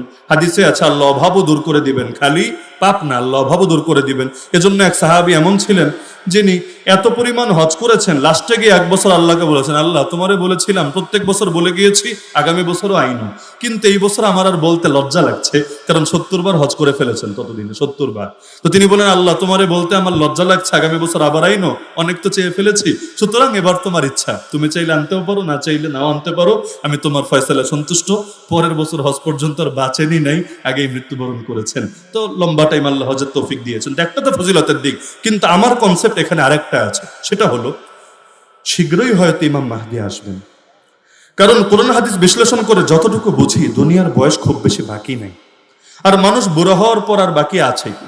শৈশবের পর কৈশোর, কৈশোরের পর তারুণ্য, তারুণ্যের পরে পৌরত্ব, পৌরত্বের পরে বার্ধক্য, এরপর কি? এরপর তো আর মরণ ছাড়া কিছু নাই। এজন্য সৈয়দ কুতুব রহমতুল্লাহ আলাইহ তিনি এক জায়গায় আলোচনাটা এনেছেন যে দুনিয়ার সবকিছু দেখে মনে হচ্ছে উন্নতি আর খুব বেশি দূর বাকি নাই, কি আর হবে। এখন যা হবে হয়তো একটু ভার্সনগুলো আপডেট হবে, একটু সিস্টেমটা নতুন হবে, কিন্তু মূল যা উন্নতি হওয়ার হয়ে গেছে দেখলে মনে হচ্ছে বস্তুবাদ, ভোগবাদ, জড়বাদ তার সর্বোচ্চ শিখরে পৌঁছে গিয়েছে। এখন তো এরপর আর বাকি আছে কি? মরণটা, ধ্বংসটাই শুধু বাকি আছে। এমনিও বিভিন্ন হাদিস সামনে রাখলে বুঝে আসে দুনিয়ার বয়স 1500 বছরের বেশি হবে না।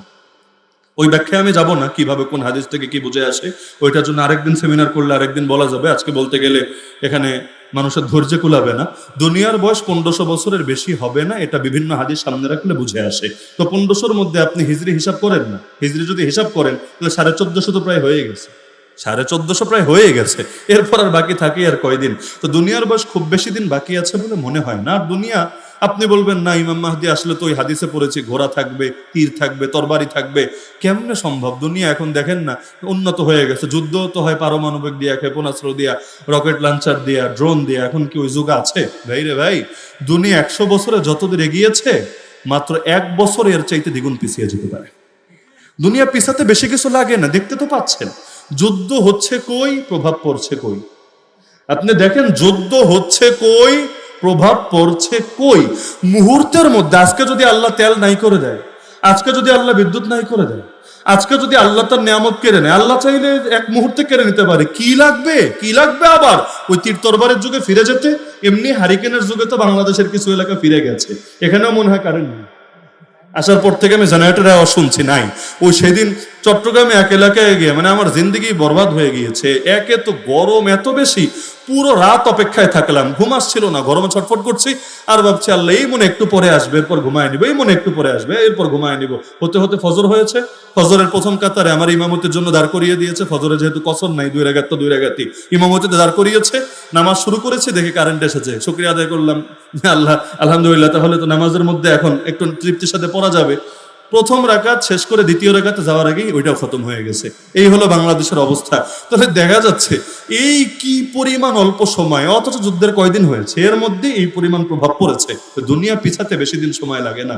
ইমাম মাহদি হয়তো আমার ধারণা যেটা খুব তাড়াতাড়ি আসবেন। তো যে জন্য দোয়াটা করেছি, যদি চলেই আসেন, আল্লাহ নবীর হাদিসে বলেছেন তোমাদের জীবদ্দশায় যদি মাহদি আসে, বরফের পাহাড়ে হামাগুড়ি দিয়ে হলেও তার হাতে হাত রেখে বায়াতবদ্ধ হবা। বায়াত মুক্ত জীবনটা মুমিনের জীবন না, এটা হলো জাহেলি জীবন। মুমিন তো বায়াত নিয়ে চলবে।